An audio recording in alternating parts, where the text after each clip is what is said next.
செந்தமிழ் நாடெனும் போதினிலே இன்பத்தேன் வந்து பாயுது காதினிலே. எங்கள் தந்தையர் நாடெனும் பேச்சினிலே ஒரு சக்தி பிறக்குது மூச்சினிலே என்றார் மகாகவி. தாய் தந்தையையும் தாய்மனையும் வணங்கி நிகழ்ச்சிக்கு செல்லலாம். வெள்ளி இலக்கிய மேடை நிகழ்வு எண் 106 இன்று இணைந்துள்ள அனைத்து சான்றோர் பெருமக்களுக்கு என் இனிய மாலை வணக்கம். நிகழ்ச்சியின் முதலில் தமிழ்தாய் வாழ்த்து தன் இனிய தேன் குரலில் பாட வருபவர் கவிஞர் ரமணி பாலசாமி அம்மா அவர்கள். பாருங்கள் அம்மா. அனைவருக்கும் வணக்கம். தமிழ் வாழ்த்து. தமிழுக்கும் அமுதென்று பேர், அந்த தமிழ் இன்ப தமிழ் எங்கள் உயிருக்கு நேர், உயிருக்கு நேர். தமிழுக்கும் அமுதென்று பேர், தமிழுக்கு நிலவென்று பேர். இன்ப தமிழ் எங்கள் சமூகத்தின் விளைவுக்கு நீர், தமிழுக்கு மனம் என்று பேர். இன்ப தமிழ் எங்கள் வாழ்வுக்கு நிருமித்த ஊர், தமிழுக்கு மதுவென்று பேர், தமிழுக்கு மதுவென்று பேர். இன்ப தமிழ் எங்கள் உரிமை செம்பயிருக்கு வேர், பயிருக்கு வேர். தமிழுக்கும் அமுதென்று பேர். தமிழ் எங்கள் இளமைக்கு பார், தமிழ் எங்கள் இளமைக்கு பார். இன்ப தமிழ் நல்ல புகழ் மிக்க புலவர்க்கு மேல், புலவர்க்கு மேல். தமிழ் எங்கள் உயர்வுக்கு வான், இன்ப தமிழ் எங்கள் அசதிக்கு சுடர் தந்த தேன். தமிழ் எங்கள் உயர்வுக்கு வான், இன்ப தமிழ் எங்கள் அசதிக்கு சுடர் தந்த தேன். தமிழுக்கும் அமுதென்று பேர். தமிழ் எங்கள் அறிவுக்கு தோள், இன்ப தமிழ் நல்ல கவிதைக்கு வைரத்தின் வாழ், வைரத்தின் வாழ். தமிழ் எங்கள் பிறவிக்கு தாய், இன்ப தமிழ் எங்கள் வளமிக்க உளமுற்ற தீ. தமிழ் எங்கள் பிறவிக்கு தாய், இன்ப தமிழ் எங்கள் வளமிக்க உளமுற்ற தீ. தமிழுக்கும் அமுதென்று பேர். வணக்கம். நன்றி அம்மா. அடுத்து வரவேற்புரை. இவ்விலக்கிய நிகழ்ச்சிக்கு பக்க பலமாக செயல்படும் ராமனின் வில்லை போன்று தமிழ் சொற்களால் நம்மை சிந்திக்க தூண்டும் நெல்லை தீபன் அவர்களையும், இன்றைய நிகழ்வில் தலைமை தாங்க வந்துள்ள முனைவர் திருமதி கீதா ரமேஷ் அவர்களையும், வாலி வதைப்படலம் பகுதி 1 பேச வந்துள்ள சொல் அருவி கவிஞர் திருமதி புனித ஜோதி அவர்களையும், வாலி வதைப்படலம் பகுதி 2 பேச வந்துள்ள சொல்லின் செல்வி கவிஞர் திருமதி ஜெயசக்தி அம்மா அவர்களையும், தமிழ்தாய் வாழ்த்து பாடல் பாடிய கவிஞர் திருமதி ரமணி பாலசாமி அம்மா அவர்களையும், தொழில்நுட்ப ஏற்பாட்டாளர் திரு RC குமரனையா அவர்களையும், மற்றும் தற்போது இணையத்தில் இணைந்திருக்கும் பூமாப்பா கபிலனையா அவர்களையும், சீனி ரவி பாரதி ஐயா அவர்களையும், தங்கபாண்டியன் ஐயா அவர்களையும் மற்றும் அனைத்து சான்றோர் பெருமக்களையும் வெள்ளி இலக்கிய மேடை சார்பாக வருக வருக என்று அன்புடன் அழைக்கிறோம். அடுத்து வெள்ளி இலக்கிய மேடை வாழ்த்து பாடல் எழுதியது கவிஞர் பூமாப்பா கபிலன் அவர்கள், பாடியது திரு ரவிசங்கர் அவர்கள். பாடலை கேட்போமா?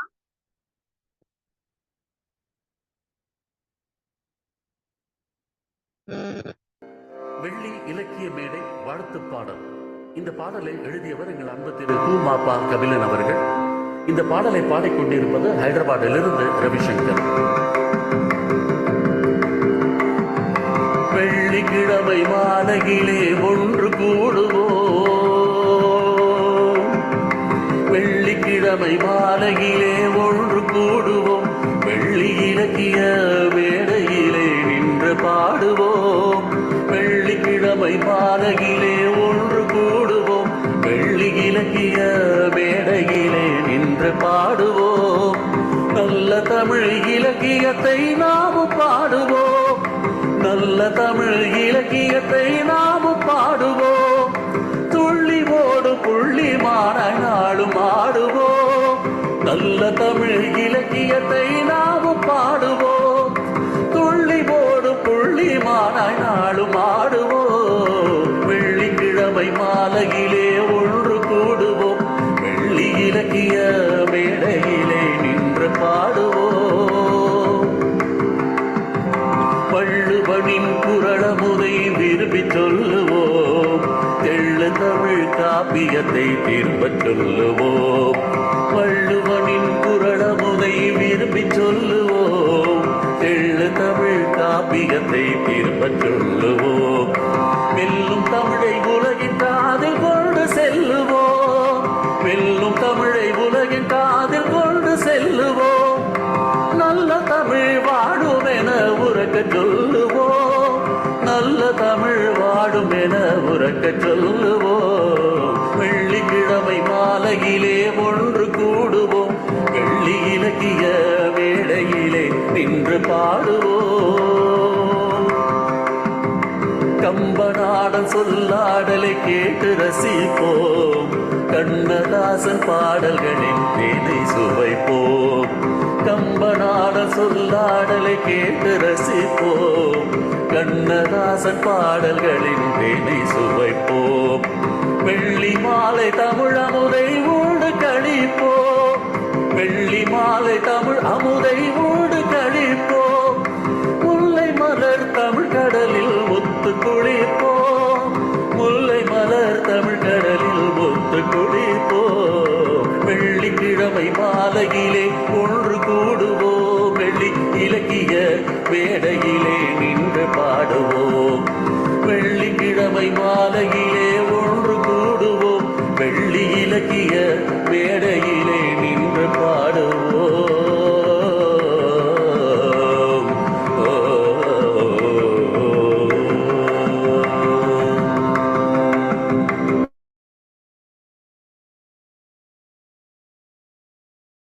அமுதபாண்டியன் ஐயா, செந்தமிழ் சித்தன் அவர்களையும், கவித்தேனி வசந்தகுமார் அவர்களையும், எம்.எஸ். செந்தில்குமார் அவர்களையும் மற்றும் அனைவரையும், என் தோழி மேரி ரோஸ்லின் அவர்களையும் அன்புடன் வரவேற்கிறேன். அடுத்து கருத்தரங்க தலைவர் கவிஞர் திருமதி கீதா ரமேஷ் அவர்களை பற்றிய சில குறிப்புகள். இவர் அழகப்பா பல்கலைக்கழகத்தின் கீழ் இயங்கும் ராமசாமி தமிழ் கல்லூரியில் உதவி பேராசிரியராக தற்போது பணியாற்றி கொண்டிருக்கிறார். பன்னாட்டு தமிழ் ஆசிரியர் விருது உட்பட பல விருதுகளை பெற்றிருக்கிறார். காரைக்குடி என்றாலே கம்பன் கழகம் உடனே மனதில் வந்துவிடும். அத்தகைய புகழ்பெற்ற காரைக்குடி கம்பன் கழகத்தினுடைய நிர்வாக குழுவில் உறுப்பினராக நியமிக்கப்பட்டிருக்கிறார். அகில இந்திய வானொலியில் முத்தமிழ் அரங்கம் என்ற தலைப்பில் உரையாற்றியவர். கம்பராமாயணத்தில் அரசியல் நுட்பம் போன்ற பல தலைப்புகளில் கருத்தரங்கங்களில் உரையாற்றி இருக்கிறார். மலேசிய பல்கலைக்கழகத்தில் நமது வெள்ளி இலக்கிய மேடையினுடைய நிறுவனர் மரியாதைக்குரிய திரு KGR அவர்களோடு இலக்கிய நிகழ்ச்சிகளில் உரையாற்றி இருக்கிறார். இத்தகைய சிறப்பு மிகுந்த திருமதி கீதா ரமேஷ் அவர்களை கருத்தரங்க தலைமை உரையாற்ற அன்புடன் அழைக்கிறோம். பாருங்கள் அம்மா.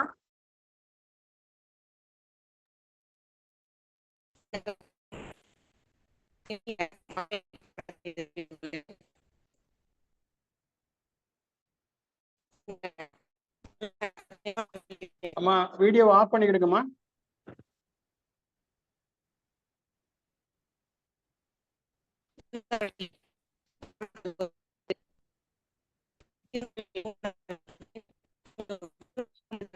அம்மா சரியா கேட்கலையம்மா, குரலே கேட்கல.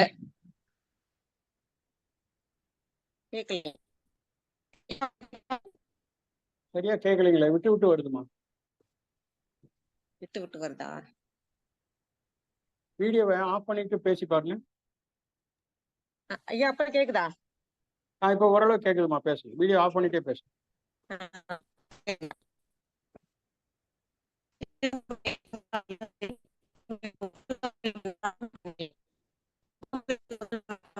இல்லையே, சரியா கேட்கலம்மா. வரல. பக்கத்துல இன்னொரு அலைபேசி வச்சிருக்கீங்களா இல்லாட்டி லேப்டாப் வச்சிருக்கீங்களா? அத கொஞ்சம் தள்ளி வச்சுட்டு பேசினா இந்த மாதிரி தொந்தரவு வராதுன்னு நினைக்கிறேன். ஓகே, இப்ப கேக்குது. இல்ல, காதுல மைக்கு சொறி இருந்தாலும் அது கொஞ்சம் கம்மியா வரும்.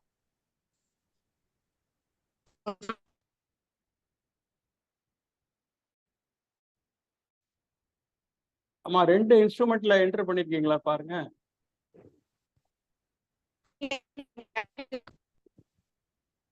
ஐயா, இப்ப சரியா நல்லா கேக்கு. மைக்கு கொஞ்சம் பக்கத்துல வச்சுட்டு பேசுங்க.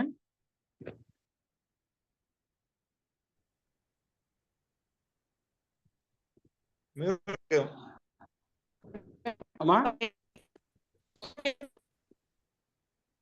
சரியா கேட்கலையம்மா. நீங்க ஒரு தடவை வெளியில போயிட்டு உள்ள வரீங்களா?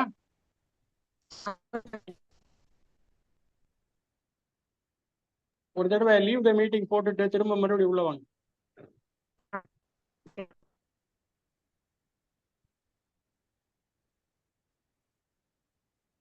நம்ம அது வரைக்கும் சீனி ரவி பாரதி ஐயா எழுதின ஒரு பாட்டு, வெள்ளி இலக்கிய மேடை வாழ்த்து பாடல். இன்னும் விட்டு போனவங்கள வரவேற்றுட்டா அதை கேட்டுக்கிட்டு இருப்போம். இல்ல இருங்க, இந்த பாட்டு ஒண்ணு கேட்டுட்டு இருக்கலாம். சீனி ரவி பாரதி ஐயா எழுதின பாட்டு. சரி.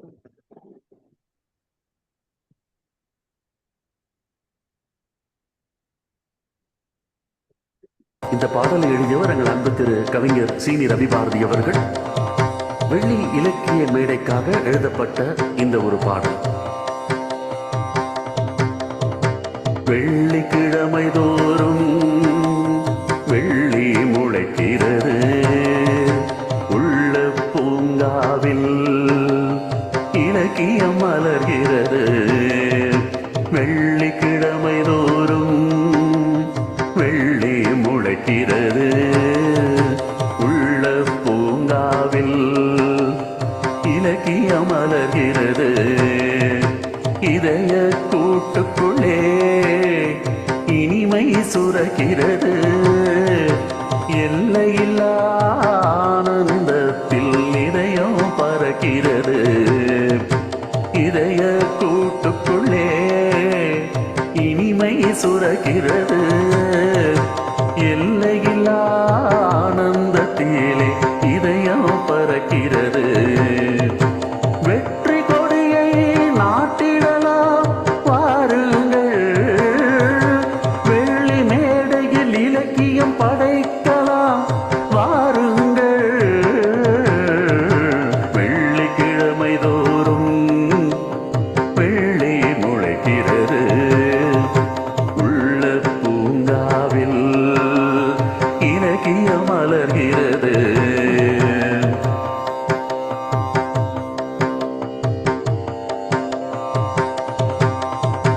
வங்க கடல் போல சங்க தமிழ் இருக்கு, தங்க தாமரை என தொல்காப்பியம் பூத்திருக்கு. வங்க கடல் போல சங்க தமிழ் இருக்கு, தங்க தாமரை என தொல்காப்பியம் பூத்திருக்கு. ஓங்கு புகழ் திருக்குறளும் உயிராய் நமக்கு இருக்கு, உலகமெல்லாம் புகழ் பாட உயர் செம்மொழி நமக்கு இருக்கு. கொண்டாடி மகிழ்ந்திடுவோம் வாருங்கள், அண்டமெல்லாம் இசைத்திடுவோம் வாருங்கள். கொண்டாடி மகிழ்ந்திடுவோம் வாருங்கள், அண்டமெல்லாம் இசைத்திடுவோம் வாருங்கள். வெள்ளிக்கிழமை தோறும் வெள்ளி முளைக்கிறது, உள்ள பூங்காவில் இலக்கியம் மலர்கிறது.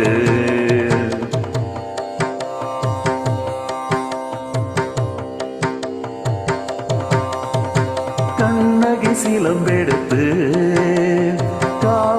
சுவை முடிந்திடலாம் கண்ணகி சிலம்பெடுத்து காவிய சுவை முடிந்திடலாம் கம்பனை கை கோர்த்து கவிதை மழை பொழிந்திடலாம் கண்ணதாசன் கவி பாடி காதல் எழில் பருகிடலாம் கதை நாவல் பேசி பேசி கசிந்தே முருகிடலாம் பாரதி படைப்பை போற்றுவோம் வாருங்கள்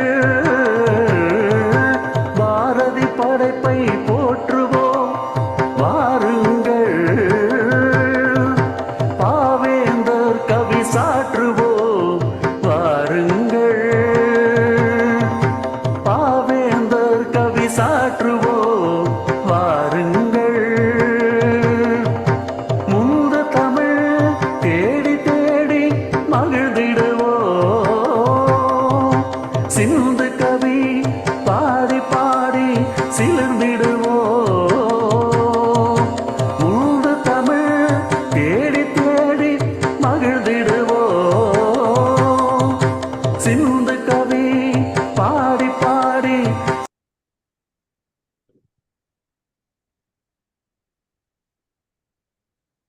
கீதாம்மா பரவாயில்ல. கமலாம்மா, சொல்லுங்க. முதல் பேச்சாளர் பத்தி சொல்லி அவங்கள பேச கூப்பிட்டுருங்க. சரிங்க அவங்க ஐயா, மொத்தமா கடைசியா சொல்லிக்கிடுவாங்க. சரிங்க ஐயா. முதல் பேச்சாளரை கூப்பிடுங்க. தற்போது இணையத்தில் இணைந்திருக்கும் வெள்ளி இலக்கிய மேடை நிறுவனர் ஐயா கேஜிஆர் அவர்களை அன்புடன் வரவேற்கிறோம். வாருங்கள் ஐயா. அடுத்து கம்பன் தன் கைசரக்கு முழுவதையும் பயன்படுத்திய இடம் வாலி வதைப்படலம் என்பார்கள். பல ஆயிரம் பட்டிமன்றங்களில் பேசப்பட்டாலும் எப்பேற்பட்ட அறிஞர்கள் எல்லாம் ஆயிரம் கட்டுரைகள் விவாதித்தாலும் இன்று வரை வாலி வழக்கு முடிவுக்கு வரவில்லை. கம்பன் ஏதோ சூட்சமம் வைத்து எழுதியுள்ளார், அதை எவராலும் இன்னும் கண்டுபிடிக்க முடியவில்லை என்று இலங்கை ஜெயராஜ் ஐயா அவர்கள் கூறினார்கள். அத்தகைய சிறப்பு வாய்ந்த வாலி வதைப்படலம் பகுதி 1 பேச இருக்கும் கவி தோழி திருமதி புனித ஜோதி அவர்களை பற்றிய சில குறிப்புகள். மிகச்சிறந்த கவிஞர். இவருடைய பல கவிதைகளை படித்து மகிழ்ந்து பலமுறை பாராட்டிய பெருமை எனக்கும் உண்டு. சிறந்த சொற்பொழிவாளர். ஆம், ஒரு முறை மகாகவி பாரதியாரை பற்றி ஒரு நிகழ்ச்சியில் அவர் பேசிய போது முதலாக இவரின் உரையை கேட்டு நெஞ்சம் நெகிழ்ந்தேன். மிகச்சிறந்த எழுத்தாளர். நிழல்களின் இதயம், மௌனக்கூத்து போன்ற கவிதை நூல்களை எழுதியுள்ளார். கவி முரசு, எழுச்சி முரசு போன்ற பல விருதுகளுக்கு சொந்தக்காரர். மாநில அளவில் சிறந்த பேச்சாளருக்கான பரிசு பெற்றுள்ளார். தொலைக்காட்சி நிகழ்ச்சிகளில் பங்கேற்றுள்ளார். பல முன்னணி பத்திரிகைகளில் இவரது கவிதைகள் வெளியாகியுள்ளது. இவர் கவிதைக்கு நானும் ஒரு தமிழ் ரசிகை என்று பெருமையுடன் கூறிக்கொண்டு தோழி சொல் அருவி திருமதி புனித ஜோதி அவர்களை அன்புடன் அழைக்கின்றோம். பாருங்கள் அம்மா. சார், நான் பேசுறது நல்லா கேக்குதா? கேக்குது. கேக்குதா? நல்லா கேக்குதுமா, நல்லா கேக்குது. பேசுங்க. உலகம் யாவையும் தாமுளவாக்கலும், உலகம் யாவையும் தாமுளவாக்கலும், நிலை பெருத்தலும் நீக்கலும் நீங்களா, அழகிலா விளையாட்டு உடையார் அவர் தலைவர், அன்னவருக்கே சரண் நாங்களே என்று கூறி வெள்ளி இலக்கிய மேடை நிகழ்விற்கு வருகை புரிந்துள்ள அத்துணை சான்றோர் பெருமக்களுக்கும் என்னுடைய அன்பு வணக்கத்தை தெரிவித்துக் கொள்கின்றேன். கம்பனினுடைய கவித்திறன் சடையப்ப வள்ளலால் உலகம் அறியப்பட்டது. ஆனால் 100 ஆண்டுகளுக்கு பின்னும் இன்றும் கம்பரை பற்றி பாடிக்கொண்டிருக்கின்றோம், கம்ப ராமாயணத்தை பற்றி போற்றிக் கொண்டிருக்கிறோம் என்றால் அதற்கு அடிப்படை காரணம் என்ன? பல்வேறு இலக்கிய அமைப்புகளும் பல சான்றோர்களும் இணைந்து இந்த அரும்பணிகளை விடாமல் தொடர்ந்து செய்து கொண்டே இருப்பதுதான் அடிப்படையான. அப்படியாகத்தான் நம்முடைய வெள்ளி இலக்கிய மேடையும் நாள்தோறும் வாரந்தோறும் ஒவ்வொரு வெள்ளியிலும் வெள்ளியாய் மிளர்கின்றன பல இலக்கியங்கள். அதற்கு சிறப்பான முறையில் செம்மனே செம்மையாகவும் தெளிவுறவும் தன்னுடைய உளமாற பணி செய்து கொண்டிருக்கிறார்கள் கேஜிஆர் ஐயா அவர்களும் சீதாரப்பன் அவர்களும். அவர்களுக்கு என்னுடைய நன்றி கலந்த வணக்கத்தை தெரிவித்துக் கொள்கின்றேன். பொதுவாக கம்பராமாயணத்தை படித்தால் முப்பெரும் தேவிகளின் ஆசி கிட்டும், நம்மளுடைய எல்லா செல்வங்களும் அருட்செல்வங்களும் கிட்டும் என்பது கம்பனினுடைய வாக்கு. அதன் பொருட்டு பல்வேறு சான்றோருக்கு கிட்டிய அந்த அருட்செல்வமானது எல்லோருக்கும் கிட்ட வேண்டும் என்ற உயரிய எண்ணத்தில் பல அமைப்புகள் பலரையும் இணைத்து செம்மையாக தெளிவுற இந்த பணியை செய்து கொண்டிருக்கிறார்கள். அப்படியாகத்தான் இன்று வெள்ளி இலக்கிய மேடையிலும் பலர் இணைந்து தங்களுடைய பணிகளை ஆற்றிக் கொண்டிருக்கிறார்கள்.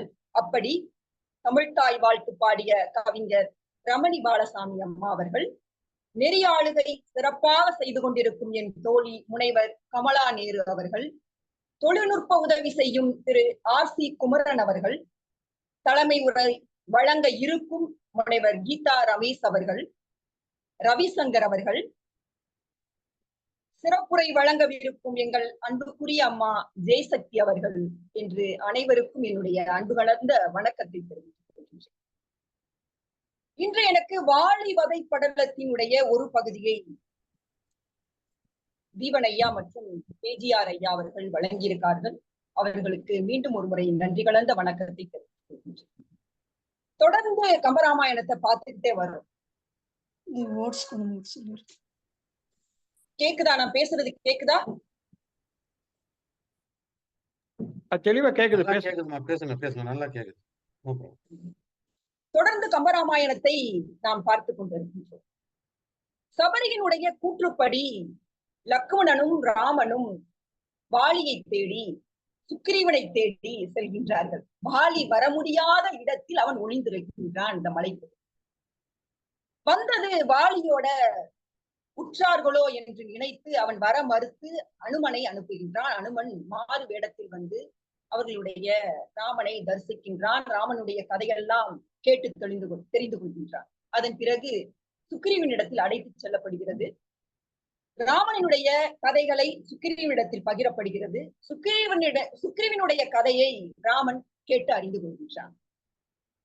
அப்பொழுது ராமன் ஒரு வாக்கு தருகின்றார். வாலியை வீழ்த்தி உனக்கான உடைமைகளை உனக்கு கொண்டு வந்து சேர்ப்பேன் என்று ஒரு வாக்கு தருகிறார். அதன் காரணமாக வாலி இருக்கும் இடமான கிட்கிந்த மலைக்கு அவர்கள் எல்லோரும் பயணப்படுகிறார்கள். இப்ப நம்ம எல்லாரும் கிட்கிந்த மலைக்கு வந்து போறோம். எல்லாரும் உங்களுடைய கற்பனை கதவுகளை திறந்து வைத்துக் கொள்ளுங்கள்.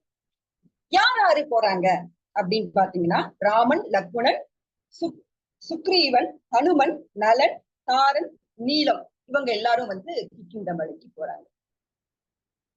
கம்பரினுடைய சொல் திறத்தால் அந்த மலையானது மிகச்சிறந்த ஒரு வளமிக்க பகுதியாக நம் கண் முன்னே விரிந்து காட்சியளிக்கின்றது. அந்த மலை உயர்ந்த மலையாக இருக்கிறது. வானை விண்ணை முட்டும் மரங்கள் நிறைந்திருக்கின்றன. பல்வேறு விலங்குகள் அங்கே வாழ்கின்றன. ஏலம், அகில் என்ற நறுமண பொருட்கள் நிறைந்த மழையாக இருக்கிறது. தேவர்கள் பறந்து செல்லும் போது அந்த நறுமணத்திற்காகவே அங்கே நின்று நிற்பார்கள் என்று கம்பர் குறிப்பிட்டிருக்கிறார். அப்படி வளம் செறிந்த ஒரு மலை அது. அருவிகள், சிற்றோடைகள், நீர்வீழ்ச்சிகள் என்று ஒரு செழிப்பான மழை வளம் கொண்டதுதான் வாலி இருக்கக்கூடிய கிட்கிந்த மலை. கம்பர் இவ்வாறாக சொல்கின்றார். வெக்கன் ஆலி ஏறும் மீலிமாவும், மீலிமானா யாழி, யாழி என்ற நம்ம கோயில்ல எல்லாம் பார்த்திருக்கோம் இல்லையா, அந்த விலங்கு அப்படி இருந்தது. இந்த அறுவரும் எப்படி போறாங்கன்னா, இந்த யானையாகவும் யாழியாகவும் புலியாகவும் சிங்கமாகவும் அப்படி பராக்கிரமத்தோட வீரத்தோட அந்த மலை மேல ஏறி போறாங்க. அந்த மலையின் மேல ஏறி போகும்போது அவங்களுடைய காலடி ஓசை இருக்கும் இல்லையா, அவங்களுடைய உடையினுடைய ஓசையும் காலடி ஓசையும் கேட்டு மேகம் என்ன செய்யுமா, அப்படியே தூஞ்சி இருக்கிற மேகம் வான் நோக்கி செல்லும் அப்படின்னு சொல்றாங்க. அதன் பிறகு சீரை பாய்ந்த சிற்றோடையெல்லாம் அமைதியா போகுது அப்படின்னு கம்பர் சொல்லிருக்காரு. சந்தன மரங்கள்ல யானையானது மோதி தேனடையானது சிதறி எங்கும் தேனடை சிதறி அந்த மலை பகுதி ஃபுல்லா வழிந்து கிடக்கிறது. அந்த பாறையில யாராலையும் ஏறவே முடியாது, அவ்வளவு ஒரு வழுக்கல். காட்டு குரங்குகள் கருங்குரங்குகள் தாவி தாவி வந்து பழங்களை எல்லாம் பறித்து பறித்து சாப்பிட்டதுல உதிர்ந்ததுல ஒரு அருவி மாதிரியே மலை அந்த கனிகளானது கிடக்கிறது அப்படின்னு சொல்றாங்க. திணைக்குருவிகள் தங்களுடைய தானியங்களை உண்டு சிதறி இருக்கு. அப்ப வானத்துல இருக்க நிலவும் நட்சத்திரமும் ஒரு இடம் இருக்காதா நம்ம போய் நிக்கிறதுக்கு அப்படின்னு தேடுங்களாம். இளைப்பாற கூட இடமில்லாத அளவிற்கு வளம் பொழிந்த மலை அந்த மலை அப்படின்னு கம்பர். இந்த பாடலை நீங்க தொடர்ந்து படிச்சுக்கிட்டே வந்தீங்கன்னா கண்டிப்பா குற்றாலக்குறவஞ்சியினுடைய பாடல் உங்களுக்கு ஞாபகம் வந்து. வானரங்கள் கனி கொடுத்து மந்தையோடு கொஞ்சம் மந்தி சிந்தும் கனிகளுக்கு வான்கவிகள் கெஞ்சும் அப்படின்னு நம்மளுடைய குற்றாலக்குறவஞ்சி பாடல் நமக்குள்ள வந்து நடனமாடும். அப்படி கம்பன் தன்னுடைய சொல் வளத்தால் சொல் திறத்தால் அந்த மலை வளத்தை நம் முன் காட்சிப்படுத்தியிருப்பார். நம்ம எல்லாரும் இப்ப கித்திந்தாமலையினுடைய அழகை வந்து கண்டுகளிச்சிட்டோம். அப்படி கண்டுகளிச்சுட்டே இருக்கும்போது அந்த மலையில யாருமே ஏற முடியாது அப்படின்னு சொல்றாரு இல்லையா? ஆனா இந்த அறுவர் எப்படி ஏறினாங்க அப்படின்னு கம்பர் தன்னுடைய சொல் திறத்தால் இன்னும் அழகுபடுத்தி சொல்லுவார். எப்படின்னா, அன்னது ஆய குன்றின் 6 சென்ற வீரர் 5 உன்னல் ஆய ஓசனைக்கு உம்பர் ஏறி இம்பரி அப்படிங்கிறார். அதாவது இந்த 6 பேர் எப்படி ஏறினாங்கன்னா 5 என்றதுக்குள்ளேயும் 10 ஓசனை வர்றதுக்குள்ளேயும் ஏறி அடைஞ்சிருவாங்க. இப்ப நம்மளும் போய் அந்த மலையில அடைஞ்சிட்டோம். அடுத்து என்ன? நம்ம ராமர் வந்து சுக்ரீவன்கிட்ட சொல்றாரு, வாலிய போருக்கு அலை அப்படின்னு சொல்றாரு. நான் மறைந்து நின்று தாக்குகிறேன் அப்படின்னு அவர்தான் வாக்கு சொல்றாரு, வேற யாரும் சொல்லல, அவரேதான் சொல்றாரு. எனக்கு இந்த இடத்துல என்ன தோணுதுன்னா, இதுவரைக்கும் ஒரு அறமிக்கவனாக ராமனை காட்டியவன் ஏன் கம்பர் இந்த இடத்துல அறமற்றவன், அந்த அறம் இல்லாத செயலை ஏன் செய்ய வைக்கின்றான் அப்படின்னு ஒரு எண்ணம் தோணுது. ஏன் அப்படி நீங்கள் ஒரு தடவை கேள்வி கேட்டு பாருங்களேன், உங்களுக்கே அதான விடை தெரியும். வலிமை உடையவனுக்கு அவனுடைய வலிமையே துணையாக இருக்கும் போது எளியவனுக்கு யார் துணை? எளியவனுக்கு அவனுக்கான எல்லாவித நியாயங்களும் இருந்தும் கூட அவனால் வாலியோடு போரிட முடியவில்லை. அஞ்சி அவன் உடைமைகளை இழந்து பயந்து போய் வாழ்றான். அப்படிப்பட்டவனுக்கு யார் துணை? எளியவனுக்கு யார் துணை? எல்லோரும் இந்த உலகத்தில் வாழ்வதற்காக வந்தோம், எல்லோரும் வாழ்வதற்கான உரிமை இருக்கிறது என்பதைத்தான் கம்பர் இவ்வாறாக குறிப்பிடுகிறாரோ. அப்ப எளியவர்களுக்கு யார் துணை? இறைவன் ஒருவன் தான் துணை. மனித வடிவத்தில் இருக்கும் ராமன் அங்கே இறைவன் வடிவத்தில் தரிசிக்கின்றான் என்பதை கம்பர் இவ்வாறாக குறிப்பிடுகிறாரோ என்று எனக்கு தோன்றுகிறது. அதன் பிறகு இந்த நான் தனியா ஒளிஞ்சு நின்று உனக்கு தாக்குறேன் அப்படின்னு சொன்னோடனே அந்த சொல்ல கேட்டனே சுக்ரீவனுக்கு தாங்க முடியல. அப்படியே அந்த பேரோசை எழுப்புறான் சந்தோஷத்துல. முதல்ல வந்து மேகம் வந்து நான் என்ன சொன்னேன், மேகம் வந்து இவங்க நடைய பார்த்துட்டு மேல போயிருச்சு. இங்க கம்பர் வைக்கிறார் பாருங்க, அதுதான் கம்பரோட சிறப்பு. அந்த ஒளி கேட்டுட்டு மேகம் எல்லாம் நாணி போயிருச்சான். சீற்றமடைந்த கடல் கூட அமைதியாயிருச்சான். தேவர்கள் எல்லாம் மன கலக்கம் அடைந்தார்கள் அப்படின்னு சொல்றாரு. இப்படி வாலிகிட்ட அவன் போறான் சுக்ரீவன். தன்னுடைய தொடைகளை தட்டிக்கொண்டு, புஜங்களை ஆட்டிக்கொண்டு, கைகளை தட்டிக்கொண்டு, டே வாலி வாடா போருக்கு அப்படின்னு பல்ல கட்டிச்சுக்கிட்டு கூப்பிடும். எப்பவுமே வாலிய வந்து கம்பர் சொல்லும் போது விஷ்ணுவை தொடர்பு படுத்திதான் சொல்றாரு. அவன் எப்படி படுத்திருந்தான்னா, பார்க்கடலில் அந்த பத்மநாபனை போல் துயில் கொண்டிருந்தான். அப்ப அவன் கிட்ட காதுல கேட்டுச்சான், ஒரு யான் சிங்கத்துக்கிட்ட காதுல யானை வந்து குளிர்ச்சுன்னா எப்படி இருக்கும், அந்த ஒளி மாதிரி கேட்டுச்சான். அந்த ஒளி கேட்டனே அவனுடைய இடது கண்ணும் இடது தோள்பட்டையும் துடித்தது அப்படின்னு சொல்லியிருக்காரு. தானா துடிச்சுன்னா அது தீ நிமித்தம். எப்பொழுதுமே கம்பர் ஒரு நிகழ்விற்கு முன்பே அதனுடைய குறியீடா சில இடத்துல வச்சிருக்காரு என்னுடைய சொல் வித்தையால. நீங்க சின்ன கவுண்டர் படத்துல கூட பார்த்திருப்பீங்க. கண்ணு இடது கண்ணு தானா துடிச்சுதுன்னா ஏதோ நடக்குதுன்னு சேதி. இந்த பாட்டெல்லாம் எங்க இருந்து எடுத்தாங்கன்னு நினைக்கிறீங்க? இலக்கியத்துல இருந்துதான் எடுத்திருக்காங்க. இலக்கியம் கற்றுத்தரணும், அப்பதான் தெரியும் யார் யாரு என்னென்ன பாட்டெல்லாம் திருடி இருக்காங்கன்னு. அப்ப அவனுக்கு இந்த தீ நிமித்தமாக கம்பர் வைத்து விடுகிறார். அவனுக்கு இந்த குரலை கேட்டுனே அப்படி ஒரு கோபம் வருது, தலை உச்சிக்கு கோபம் வந்துருது. கோபம் எப்படி வருதுன்னா சாதாரணமா வருது. அவனுடைய கண்ணெல்லாம் நெருப்பு பொறி பறக்குது. உடல் ரோமங்கள் எல்லாம் நெருப்பு பொறியில அப்படியே சிவந்து போயிரு. அப்படி ஒரு கோபம், உச்சபட்ச கோபத்துல இருக்கு. அந்த உச்சபட்ச கோபத்திலையும் ஒரு நக்கல் சிரிப்பு சிரிப்பானான்னு சொல்லிட்டு கம்பர் அழகான சூழ்நடையில வச்சிருப்பாரு. அப்படி ஒரு நக்கல் சிரிப்பு சிரிப்பானா.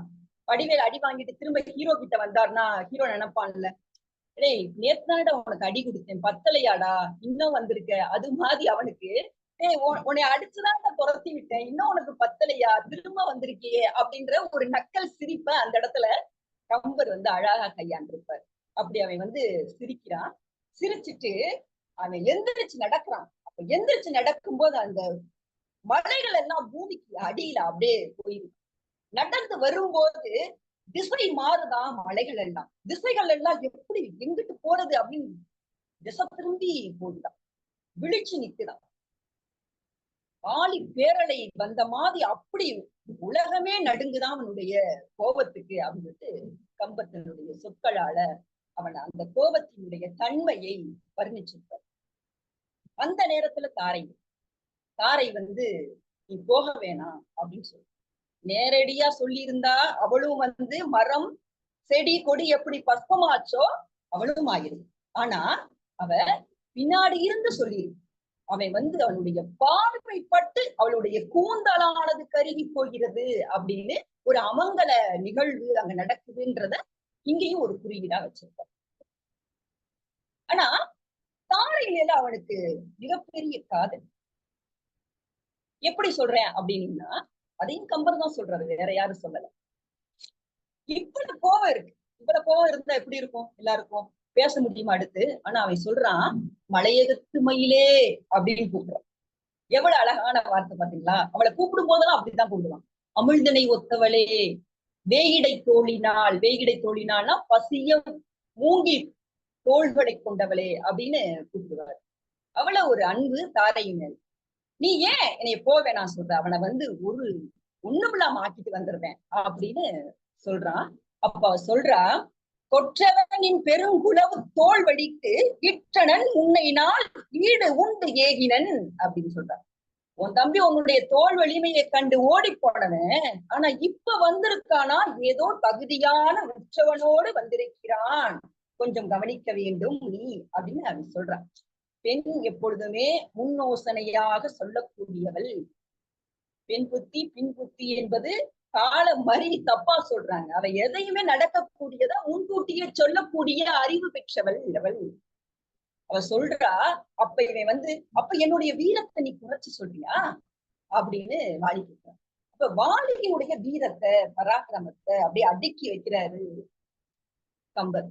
சொல்றான், தேவர்களாலும் அசுரர்களாலும் விடப்பட்ட பார்க்கடல் கடையிறத விடப்பட்ட அந்த இடத்த நான் தான் போய் அந்த மந்திர மலைய பெருமாளானவர் ஆமையாக நின்று தூக்கி பிடிக்க வாசுகி தாம்பு கயிறாக மாறிய வாசுகியை கடைந்து நான் தான் அந்த அமிழ்தத்தை எடுத்து கொடுத்தேன். அப்படிப்பட்ட வீரம் நிறைந்தவன்னா ஏனைய பார்த்து நீ இப்படி சொல்றீங்க அப்படின்னு சொல்ற. அது மட்டும் இல்லை, என் முன்னாடி யார் போர் செஞ்சாலும் அந்த பாதி பலம் எனக்கு வந்துடும் இல்லையா? உனக்கு என்ன சந்தேகம் இது மேல அப்படின்னு அவன் கேட்கிறான். அப்பதான் அவ சொல்றா, இல்ல நமக்கு அன்புக்குடையவர்கள் நமக்கு நெருங்கியவங்க சொன்னாங்க, ராமன் என்பவன் வந்திருக்கின்றான். ஒரு பெண் பாருங்க, அவ சும்மா இருக்கிறது இல்லை, அவள் ஒரு அரசாட்சி செய்கின்றாள். ஒரு அந்த கணவனை எப்படி காப்பாற்ற வேண்டும் என்று ஒற்றர்களை அனுப்பி வைத்து எப்படிலாம் வேவு பார்த்து வச்சிருக்கான்னு பாருங்க. நம்ம குந்தவைய பார்த்திருக்கோம் இல்லையா, அது மாதிரிதான் தாரையும் இருந்தது. ராமன் அப்படின்னு சொன்னனே அவனுக்கு அப்படி நிமிர்றான். ராமன் எப்படிப்பட்டவன் தெரியுமா அவனுக்கு? அவனை போய் இப்படி சொல்ற? அவன் அறமிக்கவன், நேர்மை தவறாதவன், மறுமைக்கும் இம்மைக்கும் நடுவில் இருக்கக்கூடியவன். அவனை பத்தி உனக்கு என்ன தெரியும்? தசரதன் கொடுத்த அத்தனை சொத்துக்களையும் தூக்கி எறிஞ்சிட்டு வந்தவன். ஆலிசூழ் உலகமெல்லாம் வரதன்னால நீ போய் தாளிரு சடைகளை தாங்கி தாங்கொரு தவம் மேற்கொண்டு கூலிவே காணம் நன்னி புண்ணிய துறைகளாடி 12 வா என்று ஈன்றவள் சொல்லவில்லை, மாற்றவள் ஏவ வனம் வந்தவன் அப்படின்னு கம்பர் வைக்கிறார். அப்படி வாலி சொல்றான். அப்படி வந்தவன் அவன். சொத்து மேலே சோ மேல எது மேலையும் ஆசை இல்லை, உறவுகளின் மீது பலம் கொண்டவன் அவன், அறத்திற்கு ஒப்பானவன். அவனை இப்படி போய் சொல்ற? இந்நேரம் வேற யாராவது சொல்லியிருந்தான், நடக்கிறதே வேற அப்படின்றத கம்பர்களுடைய சொற்களால அழகா செறிவித்திருப்பார்.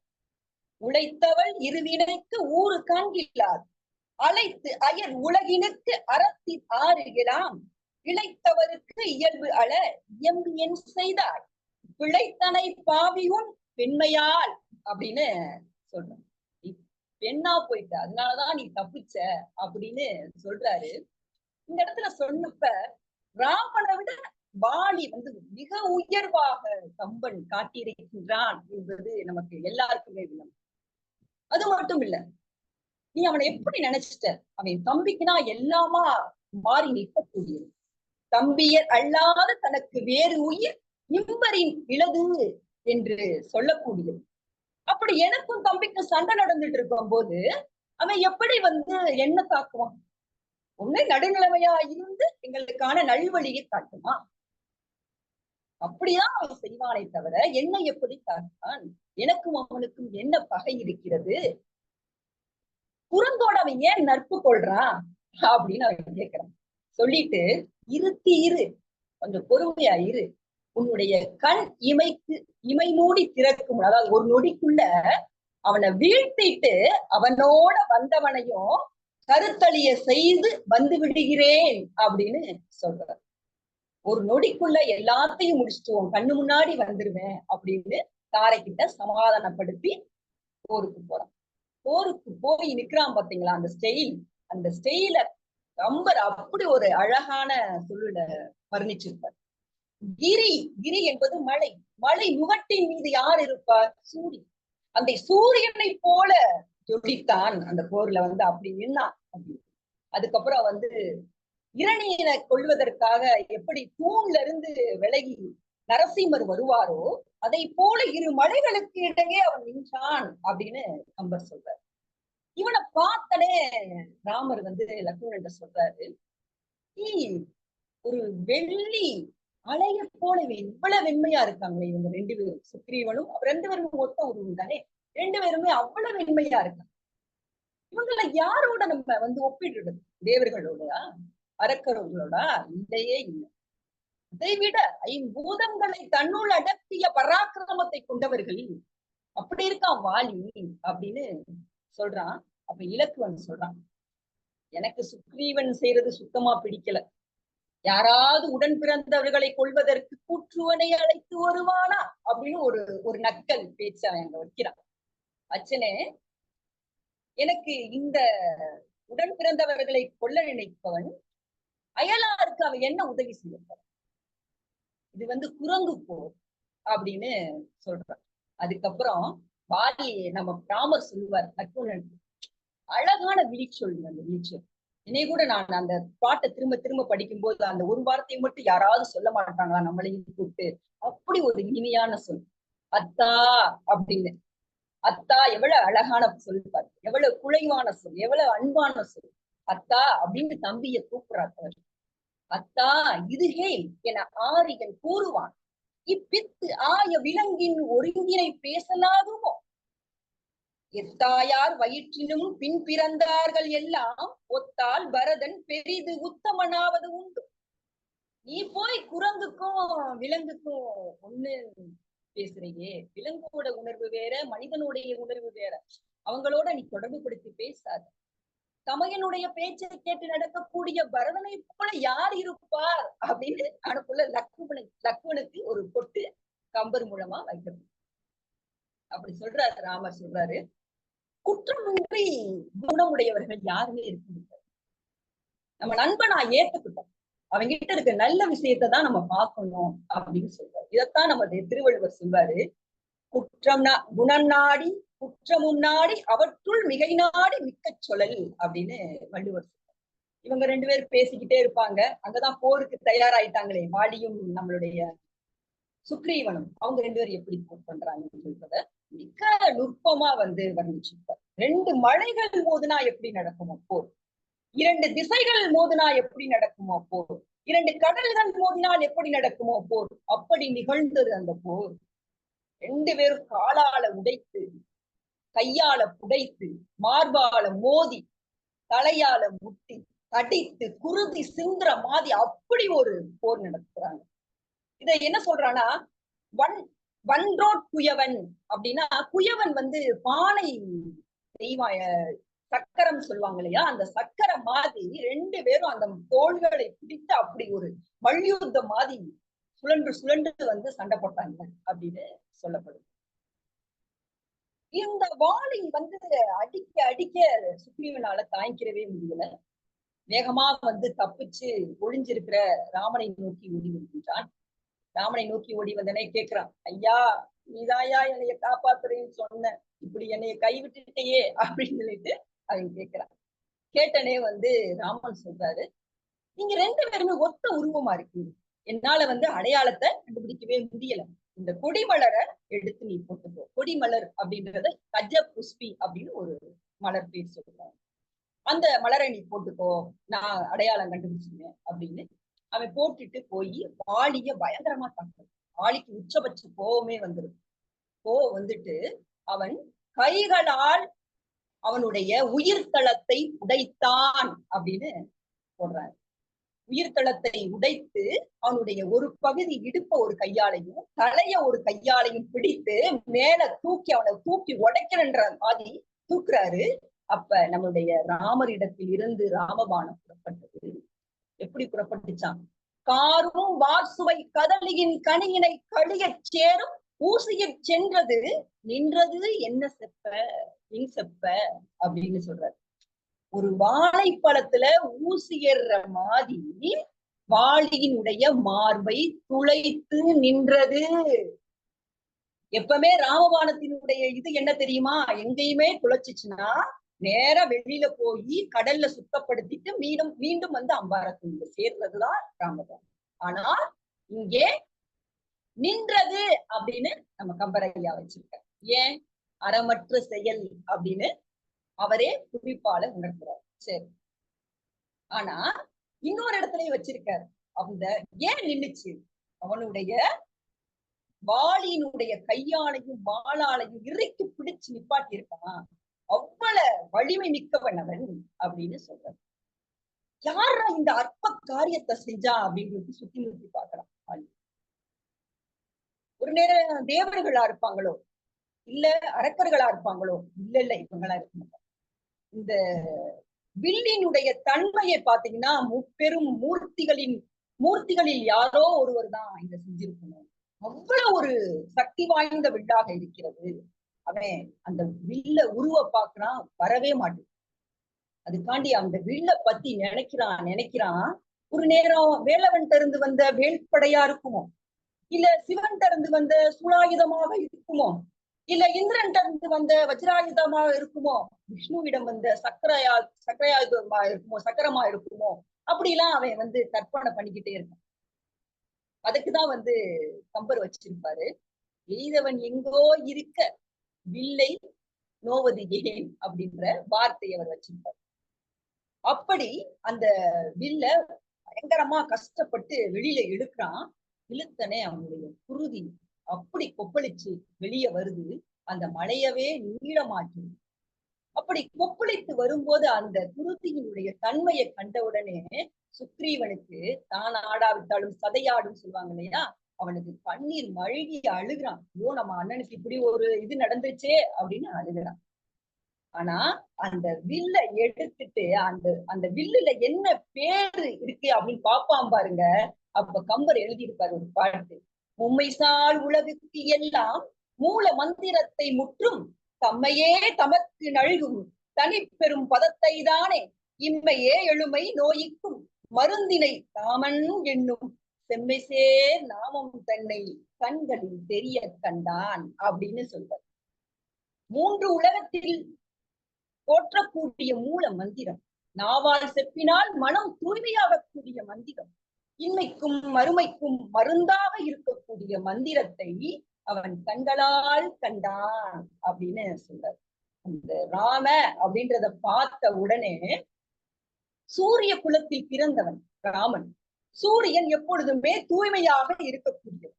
அப்படி தூய்மையாக இருக்கக்கூடிய ராமன் ஒரு களங்கமான சந்திரனை போல் ஒரு அறமற்ற செயலை செய்ததன் காரணமாக ராமச்சந்திரனானோனோ அப்படின்ற ஒரு ஐயம் எனக்கு எழுந்தது. அதே போலதான் வாலிக்கும் எழுந்தது.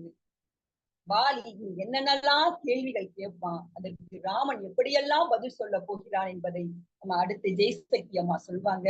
நல்லதொரு வாய்ப்பு நல்கிய அனைவருக்கும் என்னுடைய நன்றியை தெரிவித்துக் கொள்கிறேன். நன்றி, வணக்கம். மிக மிக அருமை தோழி. ராமன் உன்னை வதம் செய்ய வந்துள்ளான் என வாலியின் மனைவி தாரை கூற, ராமனின் பெருமையை கூறும் பொழுது அவன் அறத்தை போற்றுபவன், தன் தந்தையின் ஆணையை ஏற்று தம்பி பரதனை நாடாள செய்தவர் என்று வாலியின் எண்ணங்களை கூறியது. மேலும் திரைப்பட பாடல்கள் திருக்குறளிலிருந்து நல்ல கருத்துக்களை சுட்டிக்காட்டியது. ராமனின் வில் வாலியை தாக்கிய பின் மீண்டும் அவரிடம் வராமல் இருப்பது ராமன் அறத்தை மீறிய செயல் செய்துள்ளார் என்று கூறியது உட்பட அனைத்து கருத்துக்களும் மிக அருமையாக இருந்தது. மிக்க நன்றி தோழி. இனி அடுத்து ஒரு நிமிடம். கீதா மேடத்தோட இணைப்பு சரியாயிடுச்சு. ஒரு 6 நிமிடம் அவங்க ஒரு தலைமையுரை கொடுத்துட்டு அதுக்கப்புறம் 2வது பேச்சாளர். நான் முடிச்சிருட்டுமா?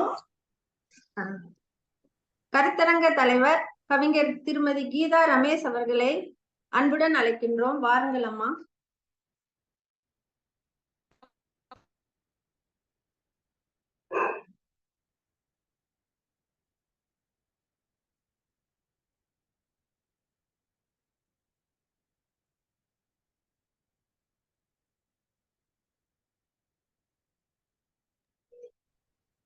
அம்மா பேசுங்கம்மா. கேட்கலையே, நீங்க பேசுறது கேட்கலையம்மா.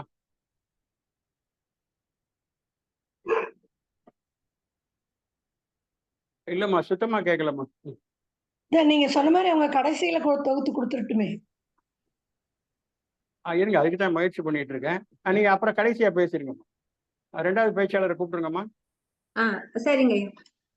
அடுத்து வாலி வதைப்படலம் பகுதி 2 பேச வந்திருக்கும் திருமதி ஜெயசக்தி அம்மா அவர்களை பற்றிய சில குறிப்புகள். இவர் ஓய்வு பெற்ற தலைமை ஆசிரியர். தனது 10 வயது முதல் மேடைகளில் பேசி வருகிறார். மிகச்சிறந்த நாவல் ஆசிரியர். 99க்கு மேற்பட்ட நாவல்கள் எழுதி தமிழுக்கு பெருமை சேர்த்துள்ளார். நாவல்கள் மட்டுமல்ல, பல நூல்களை எழுதி வெளியிட்டுள்ளார். இவருடைய மிகச்சிறந்த படைப்பு உலக புகழ்பெற்ற கீதாஞ்சலியை தமிழில் மொழிபெயர்த்து உள்ளார். பல விருதுகளுக்கு சொந்தக்காரர். இத்தகைய பெருமை வாய்ந்த திருமதி ஜெயசக்தி அம்மா அவர்களை பேச அன்புடன் அழைக்கின்றோம். பாருங்கள் அம்மா.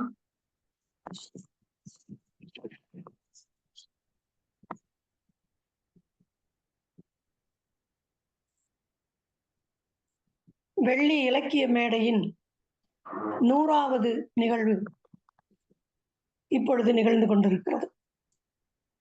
இந்த நிகழ்வுக்கு தமிழ் வாழ்த்து பாடிய கவிஞர் ரமணி பாலசாமி அம்மா அவர்களே, மிகச் சிறப்பாக நெறியாள்கை செய்து கொண்டிருக்கக்கூடிய முனைவர் கமலா நேரு அவர்களே, சிறப்பாக தொழில்நுட்பத்தை கையாண்டு நிகழ்வுகள் நன்கு நடைபெற உதவி செய்து கொண்டிருக்கக்கூடிய RC குமரன் ஐயா அவர்களே, கருத்தரங்க தலைமை பேராசிரியர் முனைவர் கீதா ரமேஷ் அவர்களே, எனக்கு முன்பு வாலி வதைப்படலத்தின் முற்பகுதியை மிக அழகாக படைத்து காட்டிய புனித ஜோதி அவர்களே,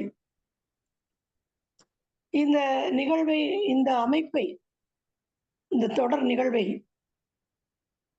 அமைத்து கொடுத்திருக்கக்கூடிய கேஜிஆர் ஐயா அவர்களே, இந்த பொறுப்பை எடுத்துக்கொண்டு மிகச் சிறப்பாக நடத்தி கொண்டிருக்கக்கூடிய நெல்லை தீபன் ஐயா அவர்களே, உங்கள் அனைவருக்கும் என் முதற்கண் வணக்கத்தை தெரிவித்துக் கொள்கிறேன்.